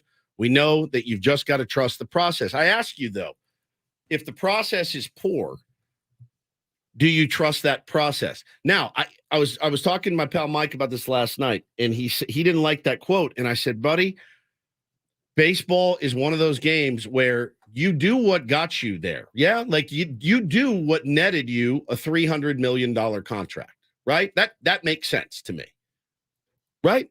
I'm one of the best players in the world. I was second in MVP last year. Why would I go in there and tinker with my swing? Well, man, it's because your OPS is 600 and your batting average is this. Yeah, but we're an inch away here and there. So it's hard to say and it's hard to believe, but you have to have trust that they will hit their way through it. The other thing too is I see a lot of Ryan Flaherty talk. Man, I've never had a hitting coach. I've never had a game planner. I have no idea. None. I don't know what he does. I don't know what he doesn't do. I know Bob Melvin said yesterday that he thinks his hitting coaches are doing an incredible job preparing the guys, individual meetings, group meetings. Yeah, Nelly Cruz said we got plenty of information. We have plenty of information to do our jobs on a daily basis. Hitting coaches do is they prepare them as well. Our meetings, individual, we have basically 4 guys. They do a great job individually with each guy. Our preparation before games, breakdown of the pitchers and so forth, I think is really good. Good. So it's just not translating to wins. I got a few texts yesterday from people like, who's going to be fired, to send a message, which coach is it going to be? And I go, honestly, I'm not hearing any whispers of any coach. I mean, if someone came down to Bob Melvin today and said, you have to fire someone, I mean, who would you blame? I guess it'd be one of the hitting coaches. I guess maybe Scott Coolbaugh. He's the new guy. I guess not that it would be fair. He comes in spring training. Most of the guys are at the WBC that have been struggling. You've had like a month. You can't judge anything in baseball on a month. Losing magnifies everything, obviously. And what it then does is people start questioning the organization top to bottom. Again, I'm not in there. I don't know. I don't know how far behind. I know we saw that chart last week that said their playing isn't as good as it could be. It's not as good as some teams. Tampa Bay has a worse swing plane than the Padres, but they barrel the ball more. So this weekend, perfect example. What did every Padre fan call for from our hitters? Aggressive. Be aggressive. Swing at strikes. Be aggressive. They walked 4 times in the series, 3 of them yesterday. They struck out. Didn't walk yesterday. No, they did. Didn't they walk? Didn't they walk yesterday? Maybe it was Saturday. One game they didn't walk at all. So I know they had 4 walks in the series. They had 23 strikeouts in the series. They had a ton of ground balls. Yeah, they walked 3 times yesterday. 3 times yesterday, 1 in the previous 2 games, I do believe. I think it was 4 times total in a 3-game set. That's pressing to me. That's pressing. That's I'm going to go up there and hack, and I'm going to hack and which is what I heard a lot of fans calling us last week saying. Everyone was saying, swing early, get up there and hack. Early, get up there. Urias, no walks. No walks. And Urias doesn't walk anybody. He doesn't walk anybody. Never does. So I don't know the answer. I don't. They swing too much. They swing too little. They're too passive. They're too aggressive. I do know that Ryan Flaherty, Bob Melvin Niebla, most of those coaches, Ruben Niebla, sorry. There's a guy on Twitter named Melvin Niebla. He gets me every time. Me too. Ruben Niebla. All those guys were in the coaching room last year when they went to the National League Championship Series. Juan Soto. The players were mostly there too. They've added Fernando Tatis Jr. and Xander Bogaerts. Unless you think those 2 guys, the main additions, have been the problem, and I don't think they are, then this is the same team that went to the NLCS plus a little bit better than last year. It's better. It's confounding, man. It's absolutely confounding. It is a total mystery. Did you see Tatis's quote? I know we're almost at the end of the hour. You gave Manning's. He said, for me, we're there. Our head is there. Our energy, our focus is there, but we just haven't come out. Just hasn't been happening. These are guys that have had to struggle before and know how to handle this, just having a strong mindset. But this is a game that will beat you down. It'll take you down. It will tell you straight to your face that you're not good at this. Yes. But bringing the confidence, trusting our swing, trusting the work we have put in, trusting our abilities to come out, I feel like it's going to be the toughest part or the biggest part. One, I thought, the more interesting quotes we've heard from Fernando Tatis Jr. Massively. All right, we'll come back. Second half of Ben and Woods is coming up. Get some interesting poll results that I sent out last night from Padres fans, how you're feeling about this team right now. Coming up next on 97.3 The Fan.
All right, we are halfway home on a non-victory Monday.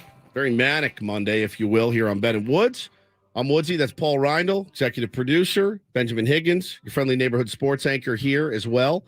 It was not the most fun weekend baseball-wise, but getting off Twitter, got a whole new perspective. Had a great time with my family. I do fear, though, that I ruined Mother's Day for my beloved wife. Oh, I doubt that you ruined Mother's Day. She was a You're little good husband and dad. I try.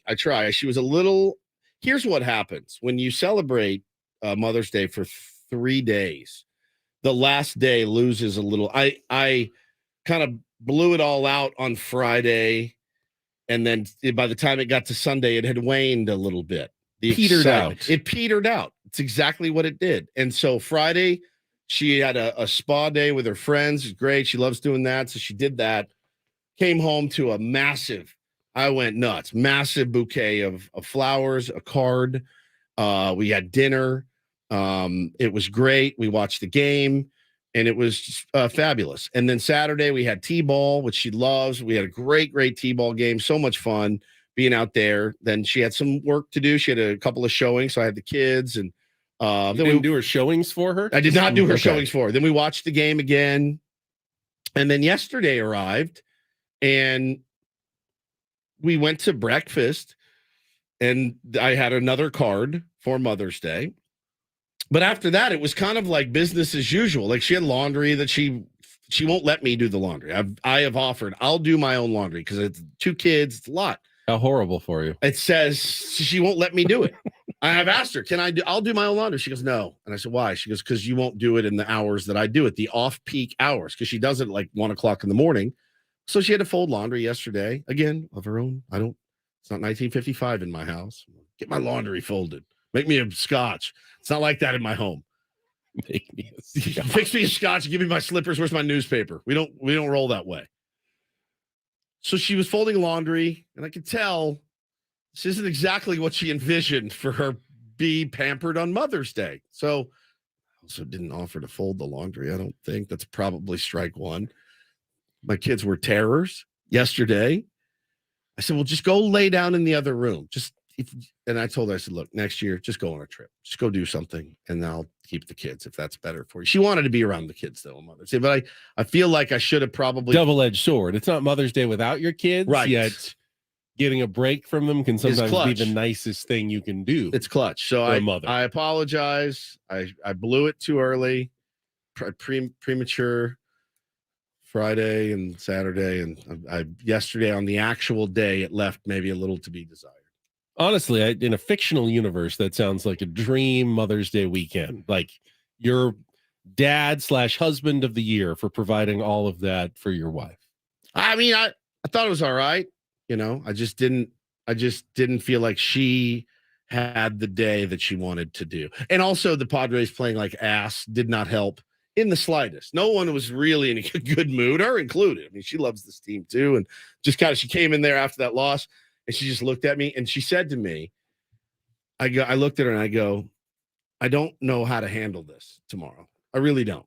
I said, we've done this show 1,000 times. She goes, what if he just didn't even mention him? I go, it's the best bit of all time.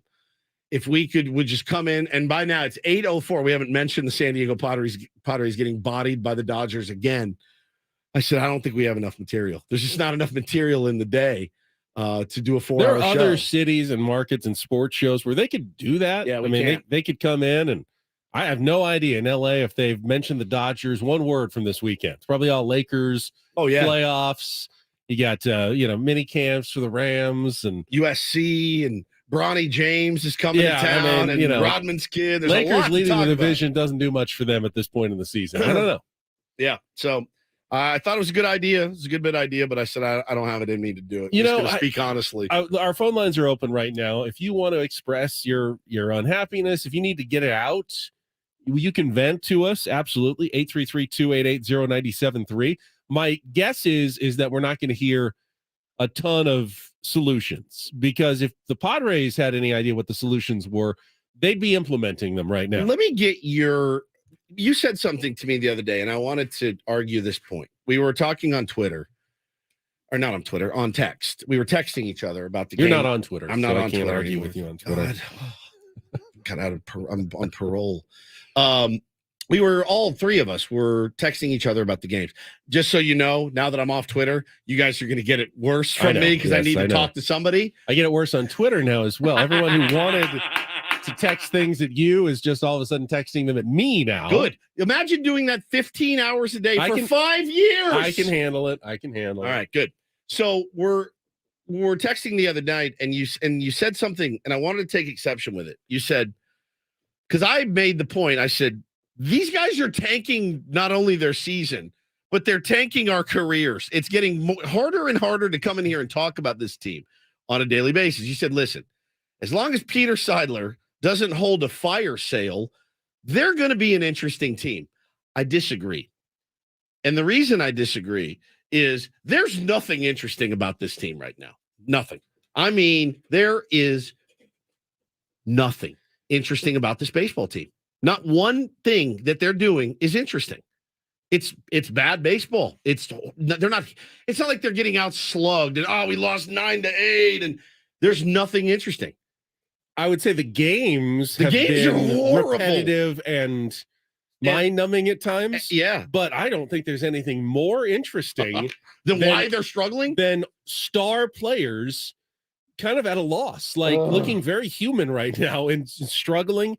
Mentally struggling, trying to figure out what's going wrong. I mean, is that interesting? And that turns little stories into big stories. You think if they go 3-3 in their last 6 games, anyone cares that they're laughing in the dugout in the 9th inning on Sunday? Probably.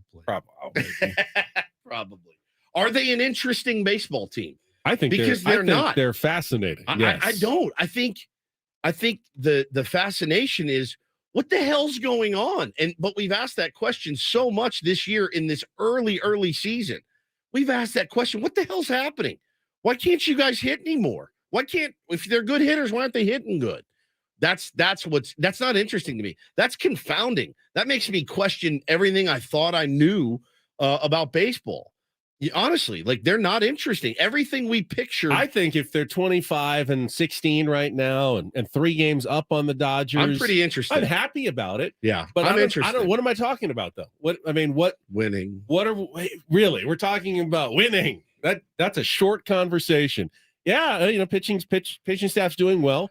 Guys who are supposed to be producing at a reasonable level. They're not getting great production from the bottom, but Grisham's doing okay. I see your point. What do you say in those situations? All right, we're kicking ass and we're going to win a World Series. All right, well, that takes 4 seconds. And then you've got 4.5 more months to fill before the season's over. Benny, we're sitting in here trying to parse out why great hitters don't hit anymore. It's not. These games are not interesting. They're not an interesting team to watch. They're just not. You get a runner on second, the feeling of dread that I feel from watching us hit a leadoff double is staggering. I was texting with Paulie yesterday. I go, leadoff double, about to be stranded again. Sure enough, stranded again. It's not interesting baseball. They're not playing interesting baseball. Let's see if you agree or disagree. Let's get out to our phone lines. People are calling in. They must be somewhat interested. 833-288-0973. Let's start at the top with Joey. Welcome to Ben and Woods on 97.3 The Fan. Hi, Joey. What's up, boys? Joey, how we doing, buddy? I used to play ball with Joey. We won a lot of baseball games. We hit with runners in scoring position. Yeah, not this season. We're a lot like the Pods this season. But it is what it is. We need some woodsy magic. But I miss you guys.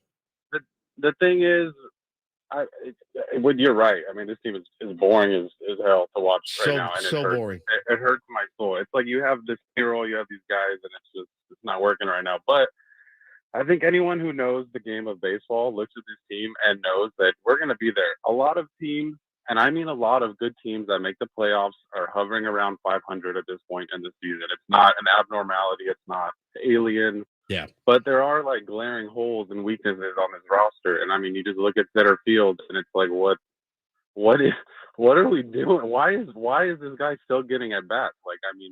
It's almost criminal. I get it. He plays great defense, but you have this guy standing next to him. You can just slide him in center and go get yourself a nice corner outfielder or run Nelson Cruz out there for God's sake. At least Please take no. good at bats. Please no. What's going on?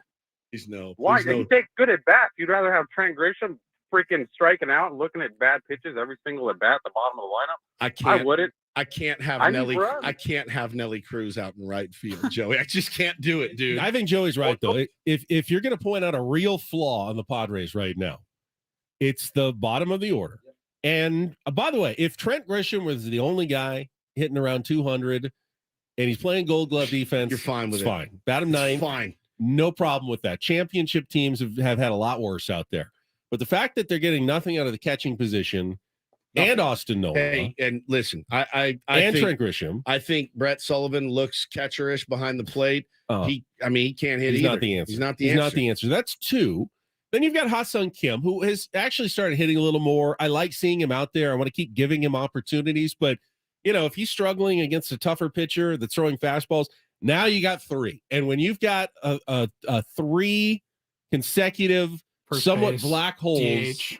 in your order. Well, you can't stop at the bottom. And, okay. Manny Machado and Jake Cronenworth. That's 4 and They're 5 horrendous now. Yeah. right now. Nelly Cruz, I have zero Carpenter faith in. and Cruz Carpenter and are Cruz. very hit or miss. Okay, now we're a full 2/3 of the line. And Xander is dying right now. All right, now we're up to generally 1 and 2. 2 people who are somewhat reasonably Tatis productive. homers, Soto homers in the first. Tatis and Soto better homer in the 3rd, the 4th, the 7th. I mean, honestly, that's our offense right now. I mean, and for all of the Tatis didn't have a bad series, but he didn't put the Padres on his back. No, which he's and done thus before. They couldn't win any of those games. Yeah, but he was on base. Yeah, stealing bags. 3 hits, couple of walks, havoc on the base paths, had a home run. Like I said, it's a pretty good series for most Major League Baseball players. No question. But if you're your not team getting is there help, to pick you up, you're not carrying a team that way. And listen, I see a lot of Melvin needs to find a lineup and stick to it. That's crazy talk. Losing 5 in a row, I'm tinkering with that lineup like a madman until I find one that works. If I'm him, we all had so much fun kicking around. What would you do if you had the lineup card? At this point, I may space those guys out. I may have Manny hitting in the damn 8-hole right now just to see better pitches. They will get out of it. These hitters will hit their stride. I don't think that those 4 guys and some of the other guys at the bottom will finish this bad. But right now, it is glaringly boring to watch and uninspiring. And for all the talk about being tenacious and stuff, bro, I heard the guys say after the game, after one of the games, hey, no, our head's in it. We had guys walking off the field after 2 outs, man, on Saturday night. That's inexcusable. Those little things, laughing in the dugout, those are the little things, Ben, where you go, are you in this? Are you ready? Are you in this? There's no reason a Major League Baseball player should ever not know how many outs there are. And it happened to Austin Nola on Joe and Joe Musgrove. Both of them. They both ran off the field. Not guys known for their lack of For concentration. the love of God, man. I know things because are there was a pitch clock violation and maybe that's they got whatever. a little flustered and confused. It's all over the place. Brett Honeywell had one yesterday before he threw his first pitch. They didn't even talk about it on the TV broadcast. Before he threw his first pitch, they gave him a violation. I think for throwing too many warm-up pitches. Yeah. He thought he had one left and they didn't. And he looked a little rattled on that one pitch. Really the only bad pitch he threw that, of course, scored 2 runs. Well, and then he was good after that. Well, he got and don't forget 4 outs in a row, I believe. Me who comes in here for 162 games and bitches about the umpire. Who hasn't really bitched about the umpire once this year? Me. The umpire, Bill Miller, was terrible. Yesterday, Terrible. yeah. Oh my God. The Soto strikeout in the first K is inning, so huge. massive, Terrible. Ha-Seong Kim worked a great full count 100%. and got called out on a pitch that was 4 inches outside. Bill Miller was horrible, but those things are magnified when you're hitting when your ump scorecard out. Yeah. when you're hitting 198. Came out an hour ago. Overall accuracy 93%. Overall consistency 93%. The overall favor, he was. This is about as high as it gets. Plus 1.63 runs for the Dodgers. That's absurd. Padres were. It didn't terrible. Necessarily swing the game. But no, if an umpire is almost 2 runs in favor of one team, that's as bad as umpiring will ever get toward one opponent. You see these often, right? What would you say the average called strike accuracy you see is? I think it's like 96, 94 to 96. I mean, he was a little. What is? That's the average. you Yeah, I think? think that's the average. Yeah. He was 84% yesterday. He But I was mean, and it was terrible. piss poor, man. glaringly in Glaring. favor of the Dodgers. It's piss poor. Glaringly. But again, crap like that is magnified when you've lost 5 games in a row. Everything is magnified. And again, not blaming the umpire for the loss yesterday. You got to hit at some point, no matter But how, the thing is like good or bad your calls are. You can't win without hitting. But that pitch to Soto is not one of those. Hey man, that's too close to take. No, full ass. If he had It's not swung, close. you can't swing at a pitch like that. There's no way to hit a pitch like that. The other thing, there's no way you should be trying to hit a pitch the like other that. thing I am absolutely. I'll give you this. There's one fascinating thing about the San Diego Padres. One, it's Juan Soto's 3 true outcomes: absolute piss missile, walk, or that rollover in the same spot every single time between the pitcher, the second first base. baseman, He and hits the it second right baseman. into the Bermuda Triangle. Sometimes it's an out. Every Sometimes time. it's a hit. He doesn't strike out much. He hits a missile, he walks, or he hits that rollover into the Bermuda Triangle. It's the weirdest thing I've ever seen. I don't get it. It's unbelievable. All right, let's keep our phone lines open. We got callers on the line. More phone calls coming up. 833-288-0973. Still haven't given you those poll results that show that Padres fans aren't nearly as bleak as it sounds out there, at least the ones that are responding to my poll today. And then we got Jake Mintz from Cespedes Family Barbecue. Keep your poll on Twitter. P-O-L-L. Oh, yeah. Woods. P-O-L-L. We'll be back after a check of traffic here on 97.3 The Fan.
Just want to let everybody know that we're going to have our first YouTube virtual hangout tomorrow, watching the game 2 of the series against the Royals together. Me, you, Paulie. Yep. All of our YouTube members. By the way, I don't feel like you have to do that, but if you want a little extra little Ben and Woods time that other people aren't getting, you can sign up on our YouTube stream and become a member to our feed. Again, totally optional. You get to listen to the show for free as always, but we did want to throw that out to the tier ones who really intense and like their extra Ben and Woods time. I mean, you're going to get my kids screaming. You're going to get Hannah bitching at me to do something.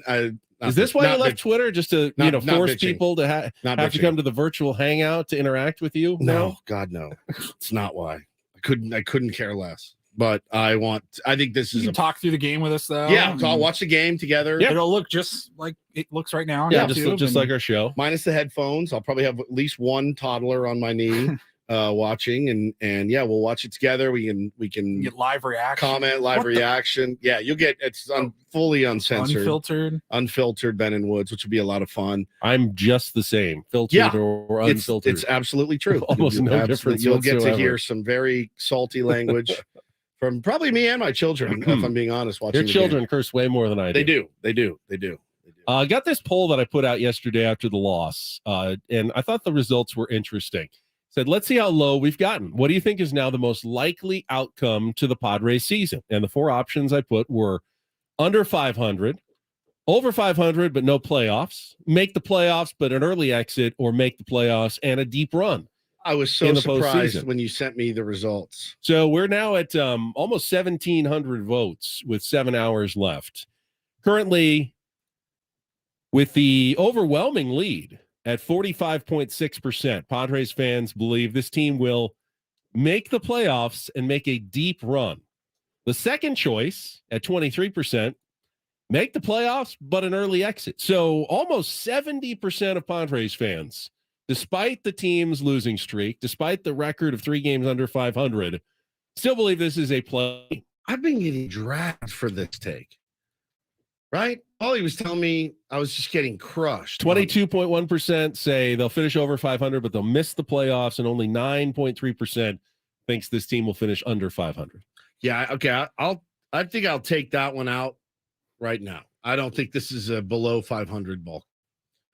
The next one, literally they are right now, but yes. Yeah, I mean it's eventually they'll know. We're 2 months from the All-Star. Yeah, it's the hard part. Is that this?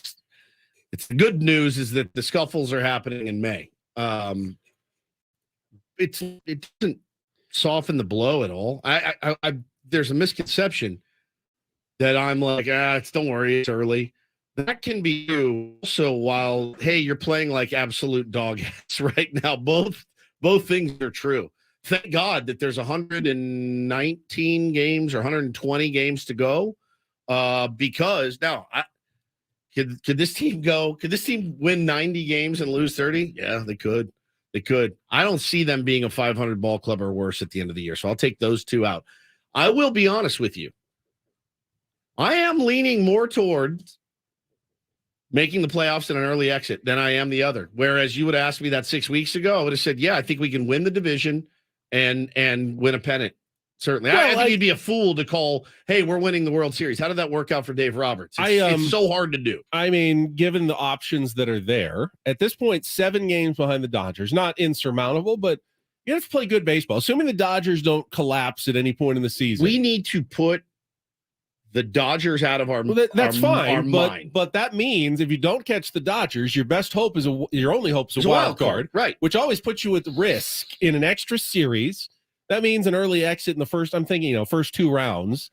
Yeah, I would say that's you have to an play early another exit. round. You don't have home field advantage. The best way to make a deep playoff run, and the Padres overcame it last year, but the best way to consistently do it is to win your division. Dodgers win the division every year, and they don't win the World Series every year. Yes, but would you say that it's easier to get through the wild card round if you don't have to play it?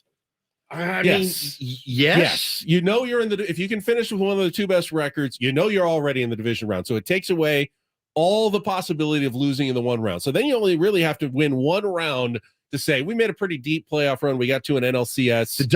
In that season. What teams that made the playoffs last year won their division? The Braves, Both the teams in the Dodgers, First round exit for the Braves and the Cardinals. right? First round exit for them. Yeah.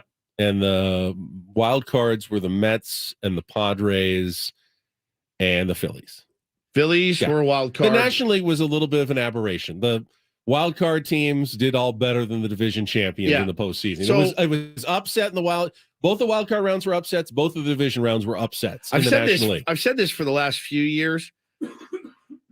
And I'd point back to when the Dodgers and Giants were jockeying for that division and they were killing themselves to win the division, killing themselves, both teams, just all got game sevens every single night. Neither of them won the World Series. The Giants won the division. Dodgers didn't win the World Series. Giants Same thing with the Mets Series. and Braves at the end of last year. Cannibalizing each other. And I don't know that the Padres should be killing themselves to win the division. Right. But if you can win the division, That'd be it's great. still better than not winning, and saving your pitchers in the wild card series is always going to be better. Honestly, with this team, I disagree. You want them to have to play 2 or 3 extra games in a wild card round? Do we have the kind of team that is going to be able to take 3 days off and come out guns blazing? I don't think so. All right. I don't think so. I feel like we're better. So maybe this is part of the strategy. The Padres don't want to win the division. It's not a strategy. Make sure the Dodgers do that. No, it's not a strategy by any choice. It may be a matter of circumstance, but it's not a strategy. You're not going to punt it, but don't kill yourself. Get to the dance. Period. And ultimately, as bad as they play, the Padres are a game and a half out of a wild card spot. It's absolutely stunning to me. Despite their 198 average with runners in scoring position, it's stunning. That's the most stunning stat. Despite things going about as wrong as they could go still for got 19 the first wins. 41 games. It's amazing. They're only a game and they haven't played themselves out of one thing this year, which Not is one staggering. That's the staggering part of all of this. All right, we will talk. It's more. good to hear, though, that people are still optimistic. Because I still think there's a lot to do. Pretty large majority, 70%, still has a lot of faith in this Padres team out there. We just don't hear from them on a second-by-second basis on social media, and neither do you anymore. I don't hear from any of them. I know. My life is so much better. Mr. Mental health over there. That's right. Mr. Mental Health. Mr. Trying to be a good dad. Talk more baseball with Jake from Cespedes Family Barbecue. Talking about Bryce Harper's incident yesterday. He's so gritty. He cares so much. It's so gritty when he does it. Maybe he's just a hothead. He's the grittiest. Nobody grittier. That's coming up next with Ben Woods on San Diego's #1 sports station, 97.3 The Fan.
The Odyssey app lets you jump back to the moments you missed on 97.3 The Fan. And everyone wondering why Woods left Twitter, you can jump back, hear about his first weekend without Twitter in our open this morning at 6 a.m. Didn't realize it was so popular. You are very popular. You're very missed on Twitter. It doesn't feel like it. From the some of the things I heard, it was not very missed at all. I saw a lot of people who were sad to see you go, and Hannah as well. Yeah, which surprised the hell out of me, by the way. So I was getting DMs like, hey, are you and Hannah okay? And I go, what are you talking about? They said Hannah nuked her account too. And I go, she did? I had no idea. This was not a premeditated sort of thing. And I said to her, I go, well, now it looks sketchy. I said, now like you nuked your account and I nuked mine. It looked like, she goes, well, I was on there to like be with you and support you. And I go, oh, well, that's very nice. And it looks like family crisis. Yo, God, no, everything's great. Did Other Bo than me nuke his Twitter account as well. If I have my way, my children will never have social media. But no, I said it looks so sketchy. You need to get your account up. She goes, I want to. So just trying to be more present at home, and that's been a big problem, man. For me, it's been a huge problem. So anyway, while you're listening to 97.3 The Fan, you can see what you missed. Click to listen on demand. And then download the free Odyssey app, search 97.3 The Fan, tap earlier today. I mean, you guys know me well enough to know that nobody scared me off of Twitter, right? Yes. I mean, you have literally put your life on the line a couple of times because you were so unscared of people on Twitter. Yeah, I was scared for you sometimes. Yeah, I mean, that's not it. It's just it's a massive time suck for me that I do for free. So, if Adam wants to pay me $50,000 a year or $100,000 a year extra to be on Twitter, 15 hours a day, fine. Let's talk about it. But until that day happens, it's not worth it to me. Now, our next guest does a bang-up job on Twitter killer. and social media. Going to talk with Jake from Cespedes Family Barbecue on a grand old Monday right after this check of traffic on 97.3 The Fan.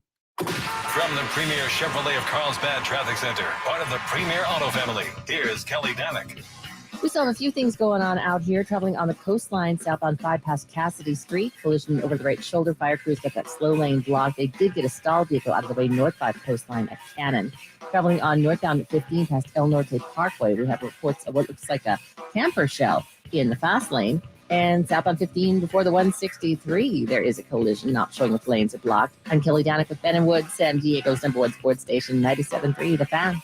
Out we go to our premier Chevrolet of Carlsbad fan hotline, and it is brought to you by Grand Old Barbecue on a grand old Monday. It's now, if you've been keeping track, we've been going back and forth between Jake and Jordan. Jake's getting 2 in a row this week, though. I guess Jordan was otherwise occupied. I'm fine with that. Love talking to Jake Mintz from Cespedes Family Barbecue. Back with us here on 97.3 The Fan. He just tweeted, can't wait to talk about how everything is fine with the San Diego Padres. So fine. So fine. So much fun. Thanks for having me on. It's our pleasure. I'm going on short rest here. Jordan is at a bodybuilding competition. Okay. So I'm feeling it. That makes sense. That makes sense. I've seen him. Is that true? No. Okay. No, I've been making up lies about why Jordan is unavailable. On the podcast, I said he was, he is traversing the Andes mountain range on horseback. Ben actually does Everest. that. Yeah, I do like to travel. That's for sure. Ben is last traveler. year. I like Jake, there to be nice hotels, though, so I'm not sure horseback on the Andes would be my.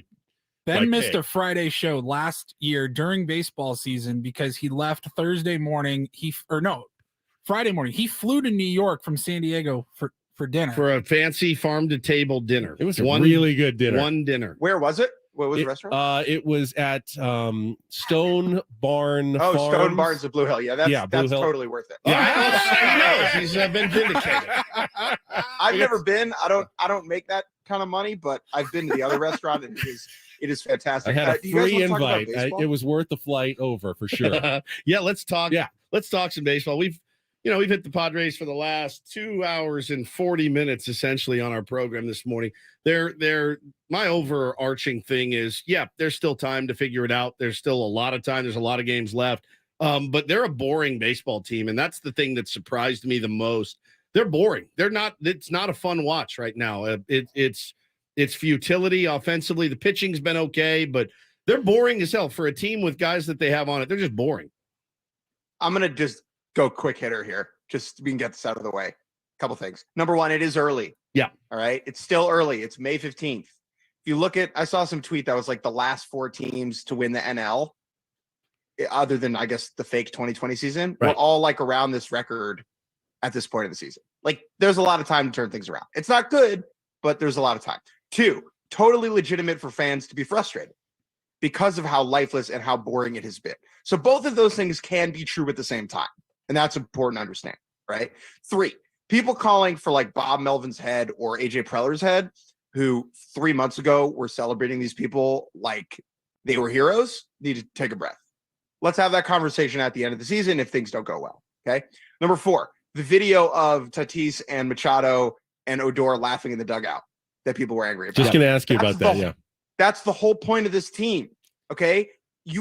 This is so much better than the opposite, which is them being like tight and frustrated and angry in public, sullen and panicking. Like them laughing, like that's who these guys are. And that's how they played their best. Don't think that they're not taking this seriously. I think that that's unfair. If you were having a bad time at work, right, and failing at work, would you be expected not to laugh for the entirety of your time at the office? No. Like, this is just a moment in time that was captured by cameras. I don't really think it's particularly an issue. Now, in 2 months, if it's the same thing is going on, again, we can revisit. Yeah, those are my thoughts on the San Diego Padres. With all due respect, Jake, why are you such a sellout, and how much are the Padres paying you to say this? Because you know that's coming. Millions. I'm the whole payroll. Who knows where the money's coming from? He's not even a Padres fan, and he's saying this. I know. It's good to get the outsider's perspective. We talked about it earlier, like the day we've seen it in the past when Tatis isn't smiling ever on the field. Like that's when we have a major issue. That's when there's a problem. Yeah, I mean, you're right that they are boring. Now, the boring. biggest actual problem with this roster by a mile is the catcher, is Nola right now. And Sullivan. Because Sullivan, I don't have any blame on. Like, it's not like he's not this. Like, he's like a AAA third catcher guy, right? Who's being forced to do something that is above his skis. So, like, I'm not like no one should be mad at Brett Sullivan. Not at all. Right? Yeah, I'm just saying. But the fact that he's there is the issue, right? If you look at all the other good teams in baseball, what do they have? They have a very solid, reliable catching situation. Go across the NL. Barnes and Will Smith have been the catchers for the Dodgers since like the frickin' Reagan administration, right? Braves have a great catching situation. Yep. The Braves have like 2 of the best catchers in baseball. Murphy is great, and that should have been something that the Padres were in on over the offseason. Okay. Even in Milwaukee, they went out and got the other Contreras in the Murphy trade, and he's been outstanding for them defensively. Like, that is such a vital part of being a good team. The Rockies catcher is fantastic. He's fantastic. I mean, it's the thing that's killing us right now. Exactly. And the reason it's important, and I'm not trying to hate on Nola, who again switched to the position when he was, 55 years old in the minor leagues, is that when you are a catcher, the things that you do impact the entire pitching staff every day. And Nola is not hitting well enough to be this mediocre defensively, and he is not good enough defensively to be hitting this poorly. What about about the counterpoint though? Our pitching's been pretty good. Pretty good. I mean, it has been does that fall? Does Austin Nola get, and this is just me playing devil's advocate, does he get credit for that? Their pitching's been pretty good, and you're getting quality starts out of every guy almost every single time out. So sometimes he's behind the dish, sometimes it's Brett Sullivan, but does he get any credit for that? He gets some credit for that. I just don't. I feel pretty good that he's not spectacular back there. Yeah, agreed. His framing numbers are fine. And the big issue I have, like his pop times are really bad. Yeah. Like he's not great at throwing out runners. And in today's game, that's a big deal. Yeah, for sure. I agree. I wanted to ask you, we're talking to our pal Jake Mentz. Always love our conversations. Such a nice to get a national perspective from time to time. Jake, I want to talk about Bryce Harper, and I want to talk about what happened yesterday. I nuked my Twitter account on Friday, so I actually had to I felt like I had to go look at microfiche this morning as I had to search for it and pull it up instead of just accessing it easily on Twitter. Watch the incident with Bryce Harper. There's a double standard in Major League Baseball. There really is. If anybody else, let's say Javi Baez does the exact same thing. I mean, Bryce Harper is being lauded and praised as a gritty ball player who cares. Javi Baez would be a hothead who needs to learn how to control himself. And we've got plenty of guys. If Fernando Tatis Jr. did the same thing, which I couldn't get my head around if that happened. Machado. Manny. He's a thug. He's a thug, dirty player, dirty whatever. player. Yeah. I just very quickly on Manny, I think things have changed with Manny. They have. I think his reputation in the sport and for fans is much a little better. different than it was 3 years ago. Much I get better. your point. It's wild. It's wild to me to see that. Now that was pretty innocuous what the pitcher did. I mean, he just basically looked over and clapped his glove, and Bryce went ham on the guy. Went nuts with a busted up arm. With a busted up arm, he's got to wear a cast for when he plays. So the way Bryce reacted tells me that he said something legitimately nutso. The magic word, okay? maybe? I don't know if it's a magic word, but like here's the deal with this too. Like for Harper to do that to Jake Bird, with all due respect to Jake Bird, who's a big leaguer, my man, it's Bryce Harper. Like you are on the Rockies, okay? He is on the Phillies. You are Jake Bird. He is one of the most important players of a generation in the sport. No, Harper is, no question. I don't particularly, this is maybe not fair. I don't care what was said. Bryce Harper's right. Like maybe that's a lazy way to So maybe he this. said, I'm Bryce Harper and you're Jake Bird. That's it. That's all it is, dude. Like Jake Bird, bro, know your place. I'm sorry. Like it's Bryce Harper. He's going to be in Cooperstown. He's iconic. Everyone looks up to him, and you're on the Rockies. That's fantastic. You're on the Rockies. That's fantastic. And that is my favorite part of this confrontation was the lip reading where Bryce Harper said, you are a loser effing organization. Every single one of you is what he said. Okay. Which is incredible for a number of reasons. Number one, Chris Bryant is like one of Harper's best friends. They're buddies, they grew up together in Las Vegas. They're really good buddies. Yep. And Chris Bryant, respectfully, sold out to be on the Rockies for the rest of his career and make way more money than anybody else would have paid him to live in a nice city and be on an irrelevant baseball team. And I respect that more than other people do. Like Chris Bryant has already accomplished everything Yeah, he get could his ring. accomplish. Yep. Right. I would do the same thing. But Harper being like, hey, dude who I've known forever, you're on a loser organization. And Chris Bryant's probably like, yes, I am. But what do we know about Bryce Harper beyond the fact that he is an amazing hitter? He's a hothead, man.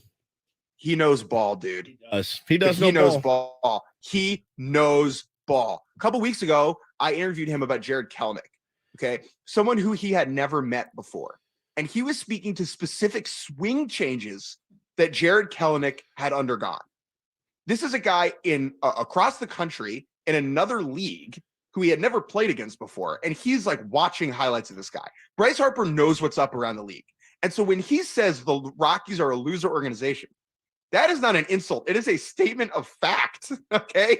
Jake, that is coming his home run perspective. I'm sure, Jake, you remember it, but even Padres fans, his home run in the NLCS Game 5 go-ahead off Robert Suarez and the take on the changeup before that, it was remarkable. I mean, it gutted us, but it was remarkable.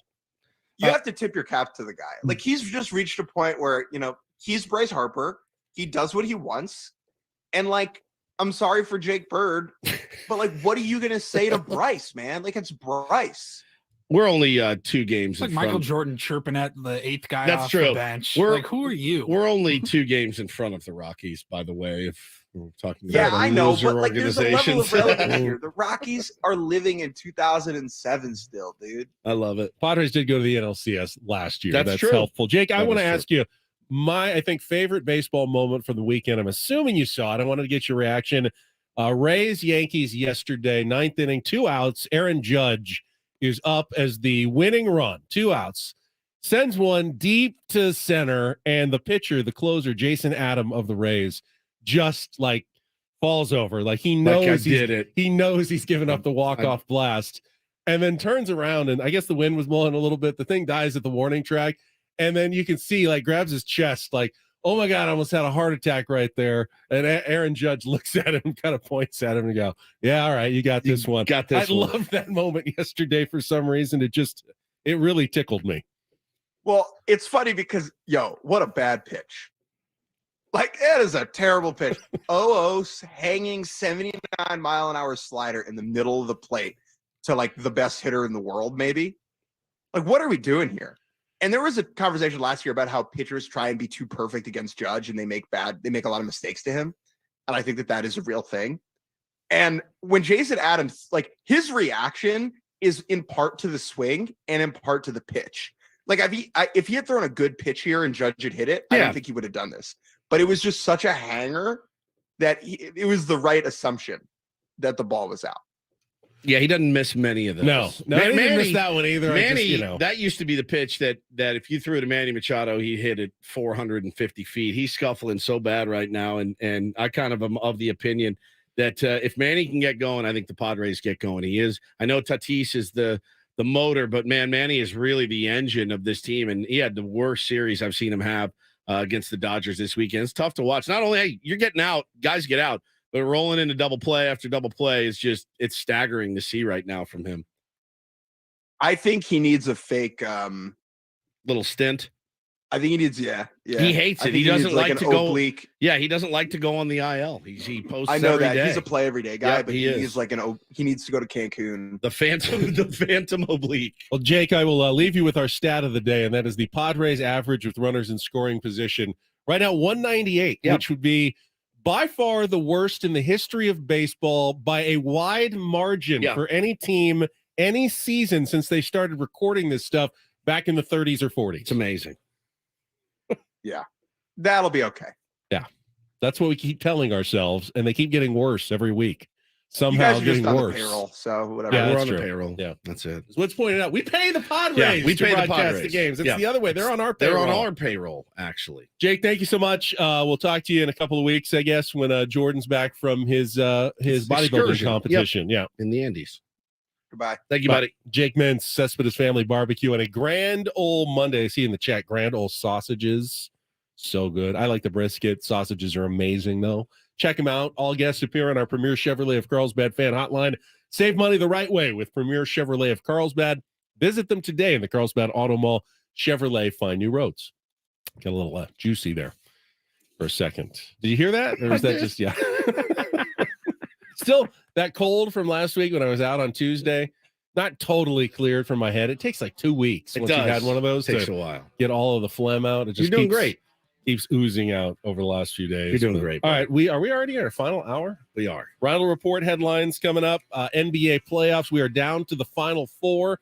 Get you an update there. We'll talk some more Padres. Keep our phone lines open, 833-288-0973. More Ben and Woods on the way on San Diego's #1 sports station, 97.3 The Fan.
All right, Padres back home after the short drive from Los Angeles. 3 against the Kansas City Royals tonight, tomorrow, and then Wednesday, and then a day off on Thursday.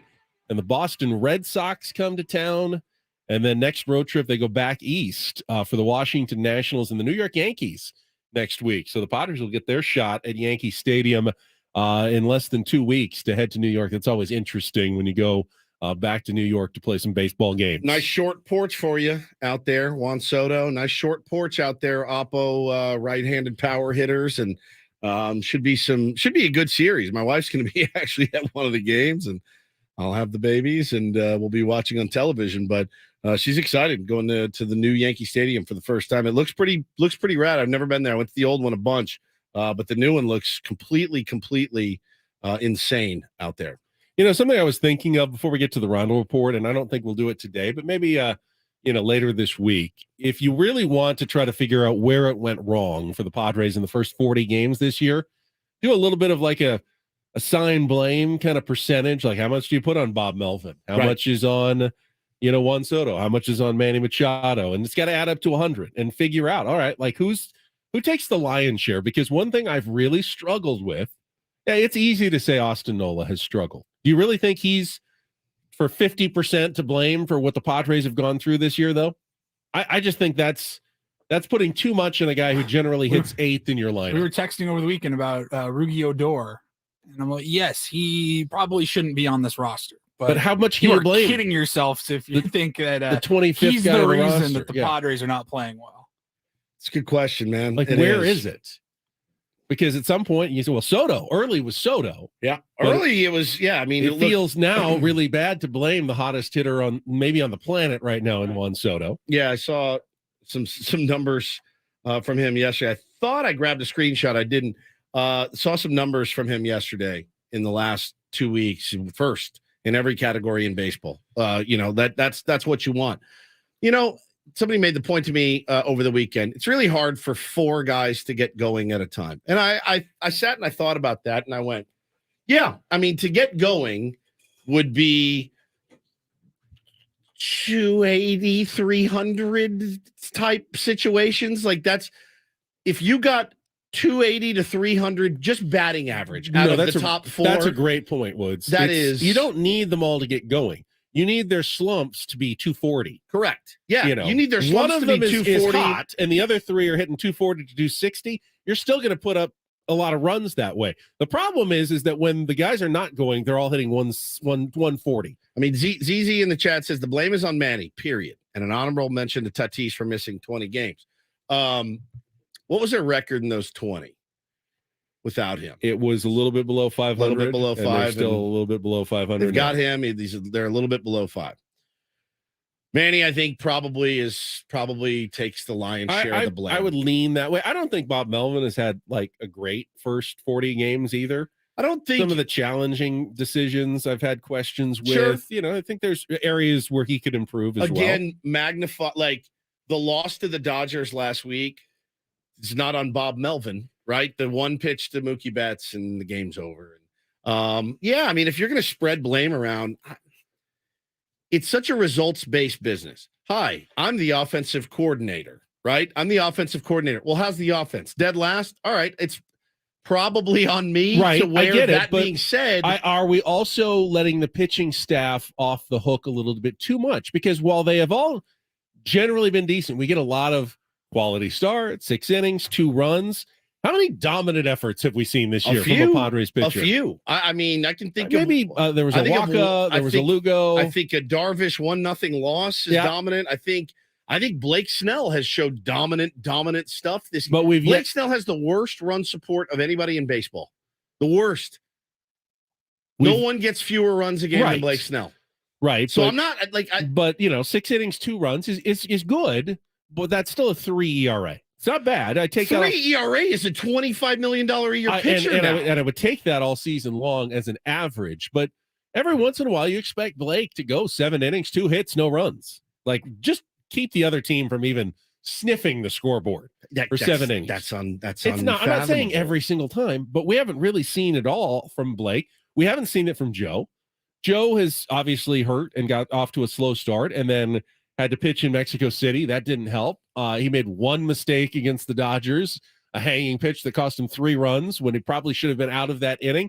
Not totally his fault, but I think he hasn't been Joe Musgrove yet this season. Back to Melvin, and I'm the world's biggest Bob Melvin fan, but Brent Honeywell can't, again, every inning is a high leverage inning right now for the San Diego Padres bullpen. And we talked to Scanlon about it on Friday. Because we had no offense. There's no offense. Down So, one, up one. Every inning. It is Every inning is you're biting your nails, you're holding your stomach, you're smoking rally cigarettes. Whatever it is you do, pouring yourself a drink. Every damn inning is a high leverage inning. Brett Honeywell's not the guy in those innings. He's 0 for his last 3, I think. And again, he's not going to get banged for those 2 runs because they're on Ryan Weathers. Ryan Weathers, you got to get Max Muncy out. You're a lefty. That's why you're in that game. You got to get Max Muncy out. It's not on. Honeywell won't see those 2 runs come in, but those runs are charged to him. And that hit knocked us out of the game. We have no prayer. This team into scoring 4 runs, Ben. Oh my God, against that team, I'll shave my head. They score 4 runs in an inning off the Dodgers. They've only had 4 runs in an inning once this season. One time. So all season. Is Brent Honeywell Slam my guy Diego there is only 3 years old, and they can't even get 4 runs in an inning more than once in 41 games. Wasn't that a Mexico City game? Yeah. Yeah. I mean, so if you look at the ERA, hey, listen, if you're going to take the ERA out, hey, well, Joe's been good other than that game in Mexico City. Well, then we got to take all the numbers offensively out for this team as well.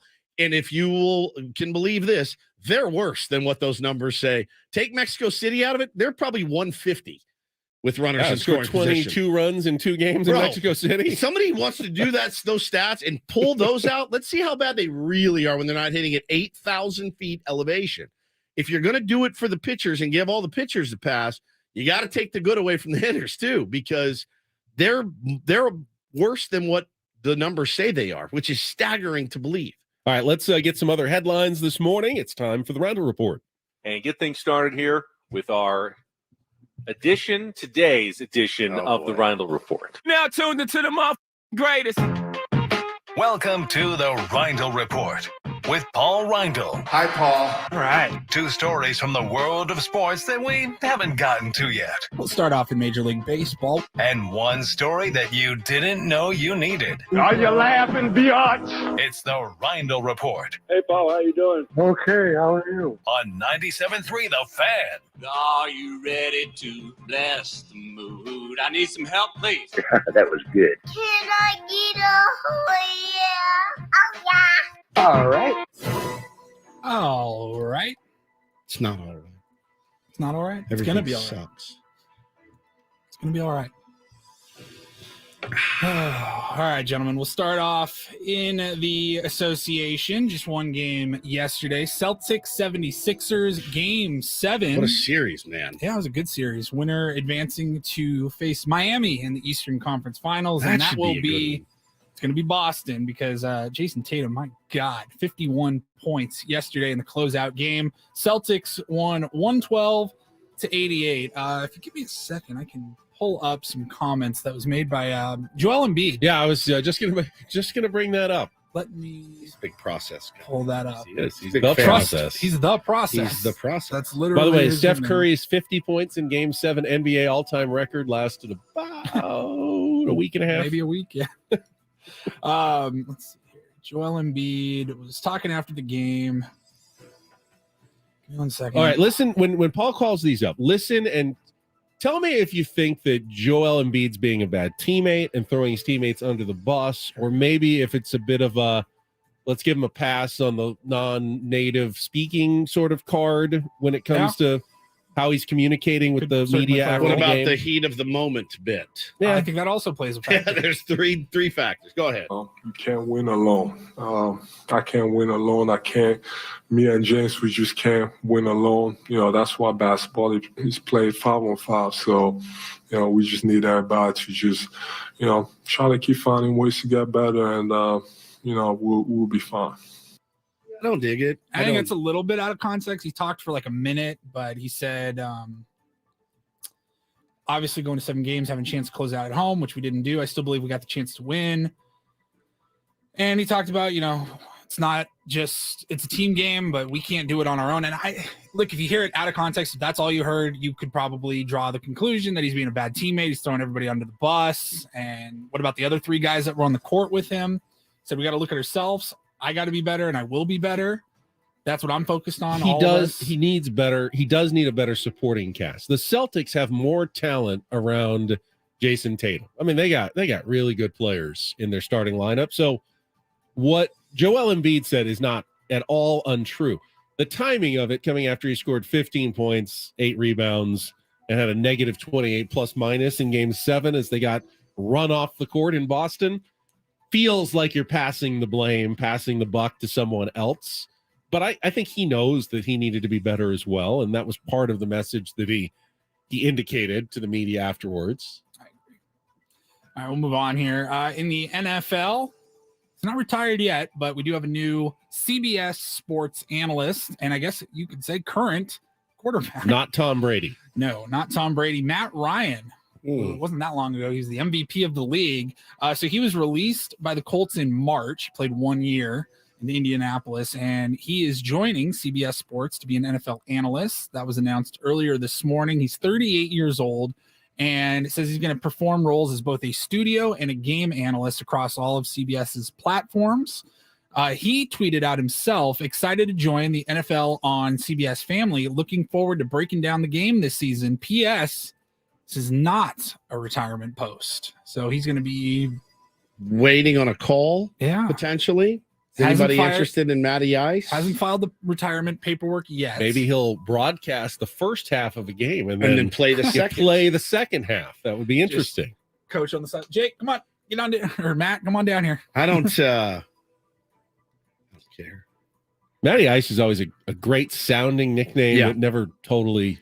He didn't fit the nickname. He didn't really fit the nickname. No. He liked calling me Skinny Ben. It's just not that accurate of a nickname. Thin Ben. Thin Ben. Oh, Ben? Oh, that's Thin Ben. Thin Ben.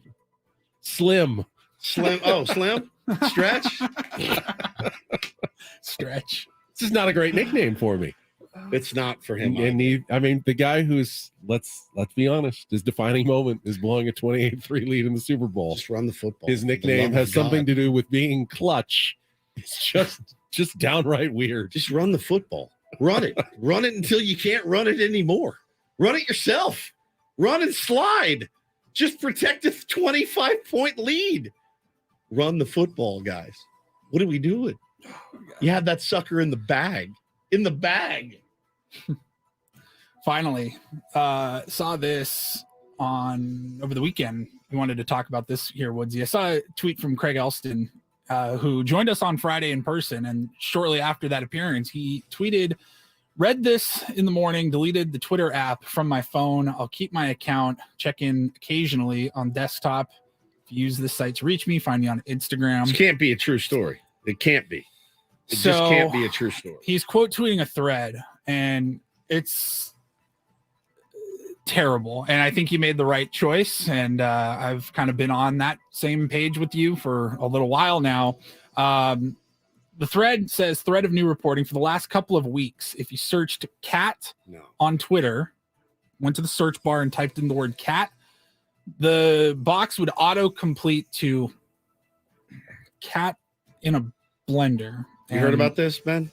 The video I've not. that you would see is exactly what you hope it's not. Yeah. And it says, last week, a London mom came home to her son asking if she had Twitter. When she asked why, her 11-year-old son said, there's something about a cat in a blender. I heard about it on the playground. She went to Twitter. She found exactly that video. She reached out to Twitter asking how young children on the playground all knew about a torture video that was going around on Twitter. She received no response. A week went by, more animal torture. Like, I'm literally trying not to tear up because more animal torture videos became a freaking trend. I almost said a bad word right there. When NBC News reached out 8 days after this had become a thing, Twitter responded with a poop emoji. It's fantastic. And it says here in a clip from an NBC News story, Twitter's press account automatically responded with a poop emoji. That's the company's standard response for the last month because killer. That's so cool. Well, the new regime of Twitter got rid of a ton of employees. Ooh. And so now if you have any gripes with Twitter, if you email and reach out to them for help or concerns, like, I don't know, animal torture videos, yeah, you will get a poop emoji. That is so bad, man. That is so bad. Says Yoel Roth, who used to run trust and safety at Twitter, said that there were multiple layers of redundancy to make sure that these sort of things would not appear. And he believes that Elon Musk's new administration must have ripped out those filters as part of the new free speech plan. So, cool. Again, my timing is good impeccable. time, Thank you very much. Feel great about it. It's just, I wondered if just a reminder: free speech is not the right to say anything you want at any time, and you can't post videos of that. I wondered if I would miss it terribly. I can't tell you the freedom that I feel. Honestly, you want to talk about free? That's how I felt all weekend, not being bogged down in the mud. It felt so good. So good. So hey, listen, it may not be the right decision for you. Certainly was for me at the perfect time. Perfect time. Because if I had seen that video, that would have pushed me over the edge. Yeah, that would have been one of the straws that helped. But it was that's a gnarly story. Cool. All right, on that note, that's the Rhino Report. We got in-season Sammy at the bottom of the hour. He was at Dodger Stadium, inside the belly of the beast all weekend. Talk to Sammy coming up. Preview tonight's game and the series. Woodsy wanted to know about the pitching matchup tonight because this one's a big one, especially for Woods. What did you say? Game 7 of the World Series. Treat this one like it's. I'll be there tonight. Like it's everything. You'll be there. All right. Freaking win. Man. Is tonight the bobblehead night too? It is. Manny Machado bobblehead bobblehead tonight. I saw someone said, "Oh, the Petco Park's going to be half empty after that road trip the Padres were just on." Not on Manny Machado bobblehead night. It's not going to be. I mean, fans have been showing up all year, so it's time to pay them back tonight. I don't expect that to change. Yeah, it's not just because it's bobblehead night. Right. I expect a good crowd tomorrow. Yep, expect a good crowd. I'll be there on Wednesday, ripping the kids out of school, going to the game on Wednesday. Excited about that, but yeah, I mean, the fans are showing up. They're spending their hard-earned dollar. Peter Seidler's spending his hard-earned money. So, time to get it turned around. Back with more after this on San Diego's #1 sports station. Checking traffic here on 97.3 The Fan.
And I misread the starting pitching matchups for the series a little bit earlier. I was looking ahead to Tuesday. Tonight, Padres Royals will be Brad Keller, right-hander for the Royals, against Michael Wacha. Keller, probably the best starter they'll face in this series, 3-3 with a 4.31 ERA and a WHIP of 1.76. Nothing too spectacular. Then tomorrow it'll be Brady Singer against Seth Lugo. Brady Singer has a 7.71 ERA, which is even worse on the road, 8.59 on the road. And then Wednesday's day game finale just has undecided listed for the Royals against Yu Darvish. This is kind of a series that is set up to get the Padres healthy. Doesn't mean that they will. But. You wanted the weaker part of the schedule, and look, make no mistake about it, the Padres have played terribly this season, uninspiring. One step forward, two steps back. Certainly, they have had a tough schedule. That's not an excuse. They've had a tough schedule. They don't anymore. So that is now you are in the quote unquote weaker part of your schedule. Red Sox are the AL East is pretty gnarly right now. Every team's above 500. 3 games above 500 minimum. That's the Red Sox. They're 3 games above. They're in last. Yeah. That division's been incredible. But man, you look at some of the starting pitching they have and you go, okay, like no problem. We can handle business against those guys, but it doesn't matter. Starts tonight, Petco Park, 6:40. Win this game. And like I said, man, if I'm Bob Melvin, knowing I've got Yu Darvish on the bump on Wednesday, let's call it these next 2 games. I'm going balls out to win these next 2 games. We got to get this team on a streak. There's no better team to do it against than the Kansas City Royals. No offense to the Royals fans out there. That said, empty the tank, man. Empty the tank and trust that Yu Darvish could get it locked down on Wednesday. I'm going nuts tonight. If I'm him, if you put a guy on, you better be looking over your shoulder. If I'm the Royals manager, I'm saying, hey, go for broke, man. This team's struggling right now. Let's keep them struggling and 100%. Go in there. Let's win some games on the road and turn our own season around. It's the same. By the way, we've got our $10 bet board right now. Yeah. I'll give you $10 if you can name the Royals manager in the next 5 seconds. Ned Yost. Good. He used to be the manager. No, it's Mike Matheny. No, he used to be the manager Hang on. as well. It's you're done. It's over. I know it. Idiot. I'll give you the initials, but you won't get $10 out of me. Okay, what? MQ. I can't get it on a Q. You're in trouble. Mark. What is a quahog? What is a quince? Mark Quince. Food, Billy. I have no idea. Matt Quartraro. Wow. You can give me 1,000 guesses. Matt Quartraro. Quattraro. Matt Quattraro. They would call him Q. Quattro. I would call him Q. Quattro. Quattro or Q. Matt Quattraro is the manager and previous bench coach of the Tampa Bay Rays. What is a quince? In his first season as manager of the Kansas City What Royals. is a quail? It's Quattraro. What is a quahog?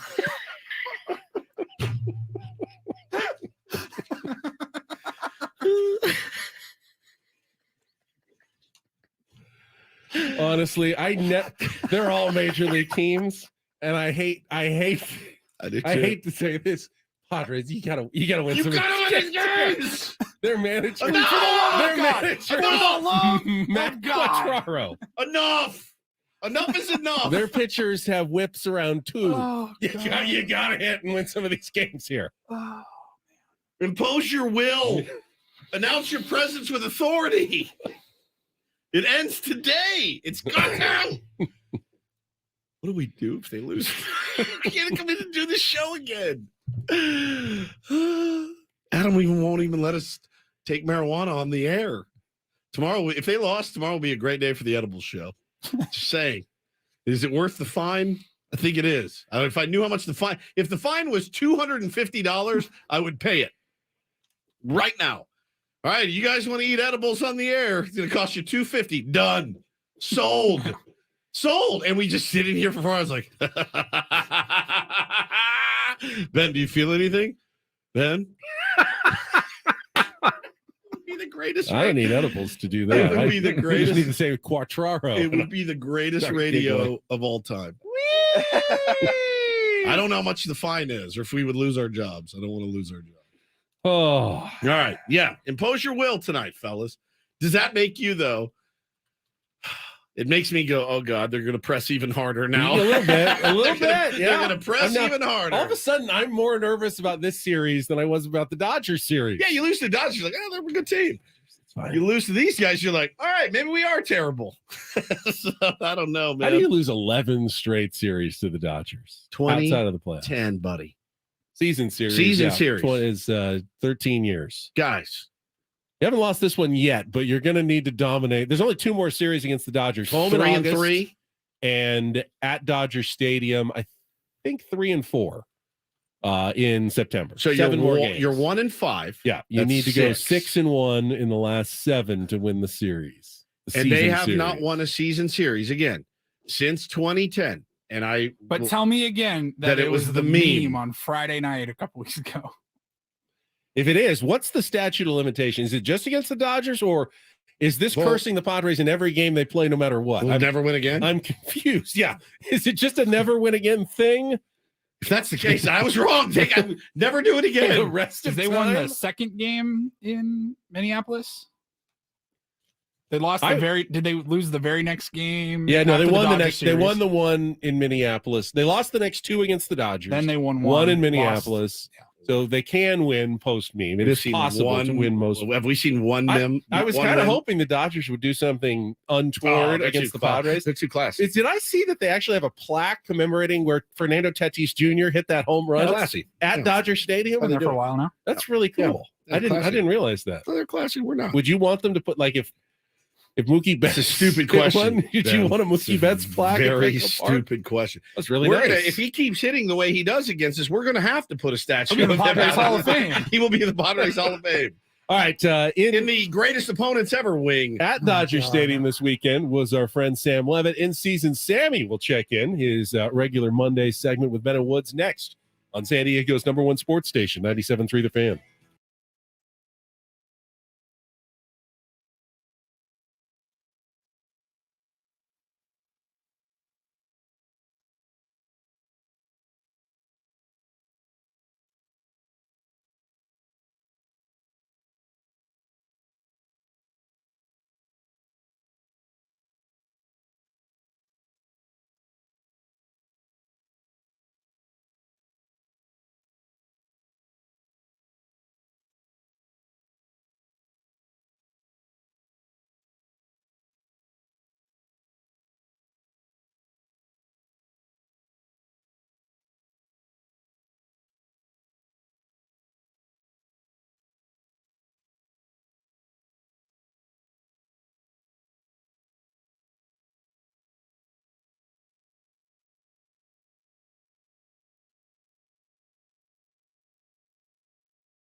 You know, it could be worse. We all stayed home and watched the Padres get swept by the Dodgers.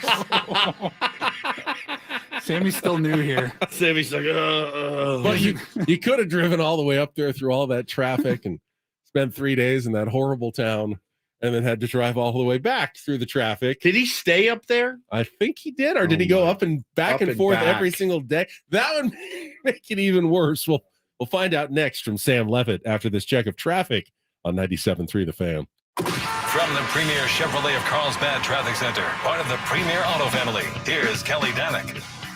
You guys are wrapping up our morning drive, which is a couple problems. One of them is this vehicle fire on the westbound King Freeway right at the 805. It's still got the 2 left lanes blocked. Now getting reports of a collision on the Gilman on-ramp to northbound 5. I'm Kelly Danick with Ben & Woods, San Diego's #1 sports station, 97.3 The Fan. All right, out we go to our premier Chevrolet of Carlsbad fan hotline. He was our man on the scene in the Beast of the Belly, Dodger Stadium this weekend. Our pre- and post-game show host, in-season Sam Levitt with us on 97.3. Sammy, did Adam make you do that? Drive back and forth every day?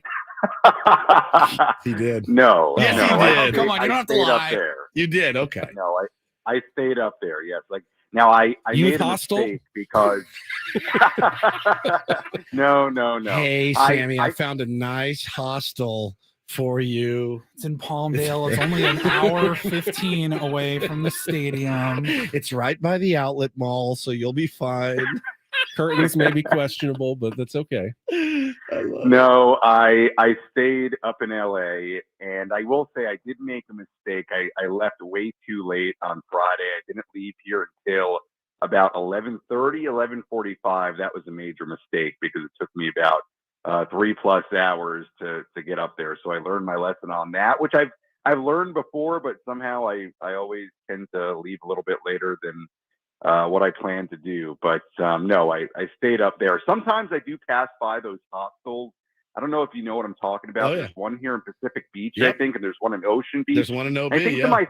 I think to myself, because I've stayed in hostels while traveling, like I did it in Australia when I went there. I think to myself, I could do that. I mean, what if I just got out of this apartment, lived a hostel life? Yeah. Working on 97.3 The Fan, Padres. That would be a pretty good way to live, I think. Nothing like pooping with like 40 other people around you, like the county jail. We'll pretty compare much. notes sometimes. Yeah. I think a Hampton Inn is a hostel. So. Yeah, he does. I love a Hampton Inn. Continental breakfast, the whole bit. Unless you're going at least Marriott or Hyatt. I'm pretty much it's youth hostel below that level. Speaking of hostel, Sammy, a very hostile, some hostile feelings about the San Diego Padres after the rough weekend. Now you were down in the locker room. I mean, you can provide, things that we and the fans don't get. I can't imagine the mood. And I know everyone, saw them yucking it up yesterday and late in the game. And we've talked about it. It's kind of overblown at this point. Nothing you can do about it now.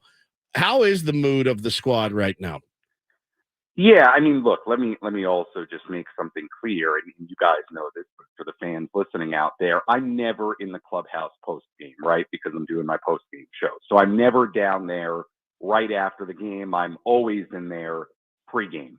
Look, pre-game, it was business as usual. Yep. I mean, typically, I'll tell you this, when I walk into the clubhouse before a game, whether it's here or it's in LA, whether the team's on a 7-game win streak or a 6-game losing streak, I always feel like it's very, very similar. Now, I don't know if that is true in every clubhouse across the major leagues, but at least in this one, throughout my 2 seasons covering this team now, when I walk in there pregame, I couldn't tell you whether the team is winning or losing, which, I think is probably a good thing, right? Because it's a very long year. Consistency.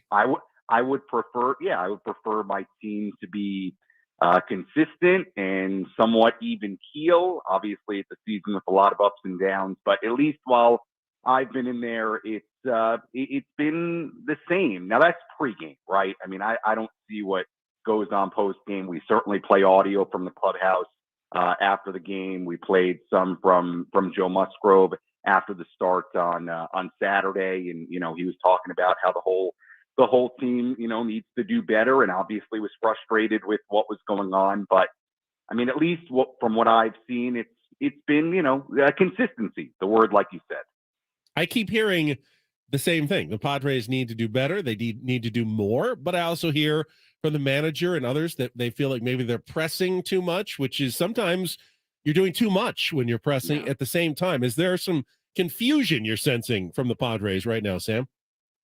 I don't know. I mean, look, I thought yesterday, if we want to talk about pressing, the too early opportunities with runners in scoring position kind of made you raise your eyebrows, right? Because they get a leadoff double from Tatis, and then Machado, Soto, Bogarts go down. Leadoff double from Grisham in the third. Later, they have 2 on with 1 out when Tatis walks, and Machado and Soto go down. And it's something I talked about yesterday. What I would love to see from this offense tonight and the next few days, just doing some of the little things right. Like, in the first inning yesterday, Manny, at the very least, getting Tatis over. Yep. Brett Sullivan, even at the bottom of the lineup, at the very least, getting Grisham over.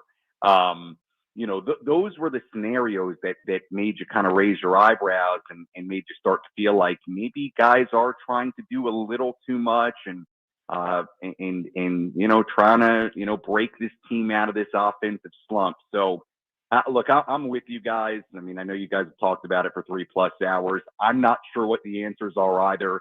The issues with runners in scoring position are confusing, confounding. I mean, when I saw AJ Casville, and I didn't know this, and I've kept a close eye on the runners in scoring position number because I was, admittedly, after they went 0 for 6 to begin the game yesterday, I started calculating it, and I'm like, are they going to finish this game under 200 with runners in scoring position, which ended up happening. Yep. But then when I saw AJ tweet out that it was the lowest number batting average with runners in scoring position in recorded history, or it would be, I guess, the team batted that way throughout the course of the year, my mind was blown, because that is just, it's so confusing with the talent the Padres have in this lineup. So again, I guess the glass half empty view of it, right, is why is this going on so long? Why are we now 40+ games in and the issues haven't been fixed? And I guess the glass half full view of it is like you guys were saying earlier, typically these things tend to even out. Like when people at the ballpark asked me in Dodger Stadium, I had a bunch of people ask me, what do you think about what's going on? And I said, I think they're going to be okay, right? I mean, this should even out. The bats should get going, but we're 40+ games in and that hasn't happened yet, clearly. So, I'm with you guys. I think it's a pretty confusing time, even for me, to figure out what the answers are and why this team has struggled in especially certain scenarios so much. There is a weird sense of peace that you get being the worst of all time, because there is only one way to go. There is only one way to go, up. And if these were a bunch of guys without track records, if these were a bunch of guys that were unproven, you'd say, yeah, this could be. I mean, the A's right now, you don't think they're really going to turn it around. I would bet anything I own that we'll finish the season better than the Oakland A's. That's not saying much. The payrolls are massively different. If the Padres were a game or two over 500 right now, but had the best average with runners in scoring position in baseball, I'd actually be more worried. Yeah, it'd be a little bit more than worried. Being 3 games under 500 and having the worst average with runners in scoring position. Yeah, no, it does. You look at it and go, wow, that's actually staggering. There's and you hope that it opens like the floodgates, Sammy, open. Like you get one breeds 2 breeds 4 breeds 8, and then the next game you get 3 or 4, and then it's just not a problem anymore. Now you're going to run into those games where you're going up against a Spencer Strider or a Max Scherzer or something. You're like, oh, we got our ass kicked today, and that's going to happen. It's baseball. That said, man, you got to make. I hate it. I don't even want to say make hay. You got to impose your will on a team like the Royals, and I'm sure their manager's telling them the same thing. Hey, these guys are scuffling. Do not be his name again? Matt Quartararo. Very good. Obviously, do not be the team that you let this. Don't be the team that the San Diego Padres get hot against and save their season. Yeah, and look, 3 out of the next 5 series are against the Royals, are against the Nationals, and are against the Marlins, who have been all right this year so far. But I'm with what you said earlier. I mean, I think right now with where this team is at, you've got to take this thing one game at a time. Let's focus on tonight before I worry about tomorrow, before I worry about Wednesday. And that goes for the offensive struggles as well. Look, I'll admit, I've had many moments over the course of the first 30-plus games where a good example was Tuesday night in Minnesota, where they're moving the line, they're tacking on, they score 6 runs, they get a home run. And I said, this was a great sign in the right direction for this team, breaking out of some of these offensive struggles after the 2 games against the Dodgers over last weekend. And then, since then they've lost 5 in a row. So even for me, from an analysis, from a post-game perspective, I mean, I've got to see it now for a few straight days. And you're right. I mean, look, the Royals have the 2nd worst record in baseball. Tonight they go up against the guy in Brad Keller, who, has a 4.31 ERA. They haven't seen him a ton, but is, sort of a middle-of-the-road starting pitcher. I mean, this offense has to get it going, and we'll see if they can do that. The other part of this, guys, just to run off some of the notes I've been writing down here as I get ready for the game tonight. The other part of this that I think hurts, and again, it's like this weird glass half full, glass half empty thing. How do you want to look at it? The Padres, and I know the bullpen has had, the bullpen has had some shaky moments, but in May, through 12 games, the Padres have a 2.61 ERA. That's the 3rd lowest team ERA in Major League Baseball. They're only 4-8 in the month of May. So again, it's this weird thing where it's like, well, is that good because the pitching's been really good? Right. And if they could just hit a little bit more, they'll be okay. Or when they start hitting, is the pitching going to falter? I don't know. That's the really confusing part about all of it. And my other takeaway from the Dodger series, and I guess I'm kind of just rambling a little bit here, but I don't mean this to come off as Dodger loving or make anybody else, mad out there out of the Padres fan base. But here's what I thought, and I think you guys probably thought this too. And the Dodgers are playing really well. Very well. And that's another reason why, at this point, 7 games out, the Padres have to figure out how to start winning here. And I think it has to happen sooner rather than later, because what I saw from the Dodgers, I mean, Betts is playing really well. Freeman's playing really well. They've got some young guys in that lineup who are doing a really good job. I mean, the pitching between May and Urias and Gonsolin and Kershaw and the guys in that bullpen. I guess my point being, for all the talk about the Dodgers taking a step back, they seem to be figuring it out and really coming into form here. They took again, that personally. Yeah, they took that a little the personally. difference in the series was just hitting with runners in scoring position. Sure, Dodgers were 500 yesterday. Padres were 0 for 9. Dodgers hit home runs. Padres hit home runs. Dodgers hit doubles. Padres hit doubles. Dodgers had 18 hits in the series. Padres had 16 hits in the series. It's when you get them. Yeah, it's when you get them. That the Dodgers are doing so much better than the Padres. They are coming at the right moments, and the Padres are getting hits. They're just not getting them at the right time. Sam Levitt is with us here. I did want to ask, because I didn't hear a ton of talk about it. Going into the series, everyone's saying what a hard time Fernando Tatis Jr. was going to get from Dodgers fans. I heard some booing. It sounded like Manny Machado still got gets more of it from Dodgers fans. What was your perspective, Sam? They should actually be cheering Manny as poorly as he played against them. They should be rooting for him. I thought it wasn't even close.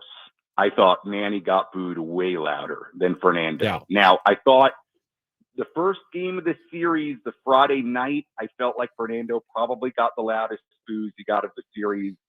But I'll tell you what, I didn't think it was close to what Manny got. I think on the boo meter, it is Manny Machado, the clear favorite at Dodger Stadium, which, I mean, I guess the first time I was a little surprised about. I'm still not totally sure.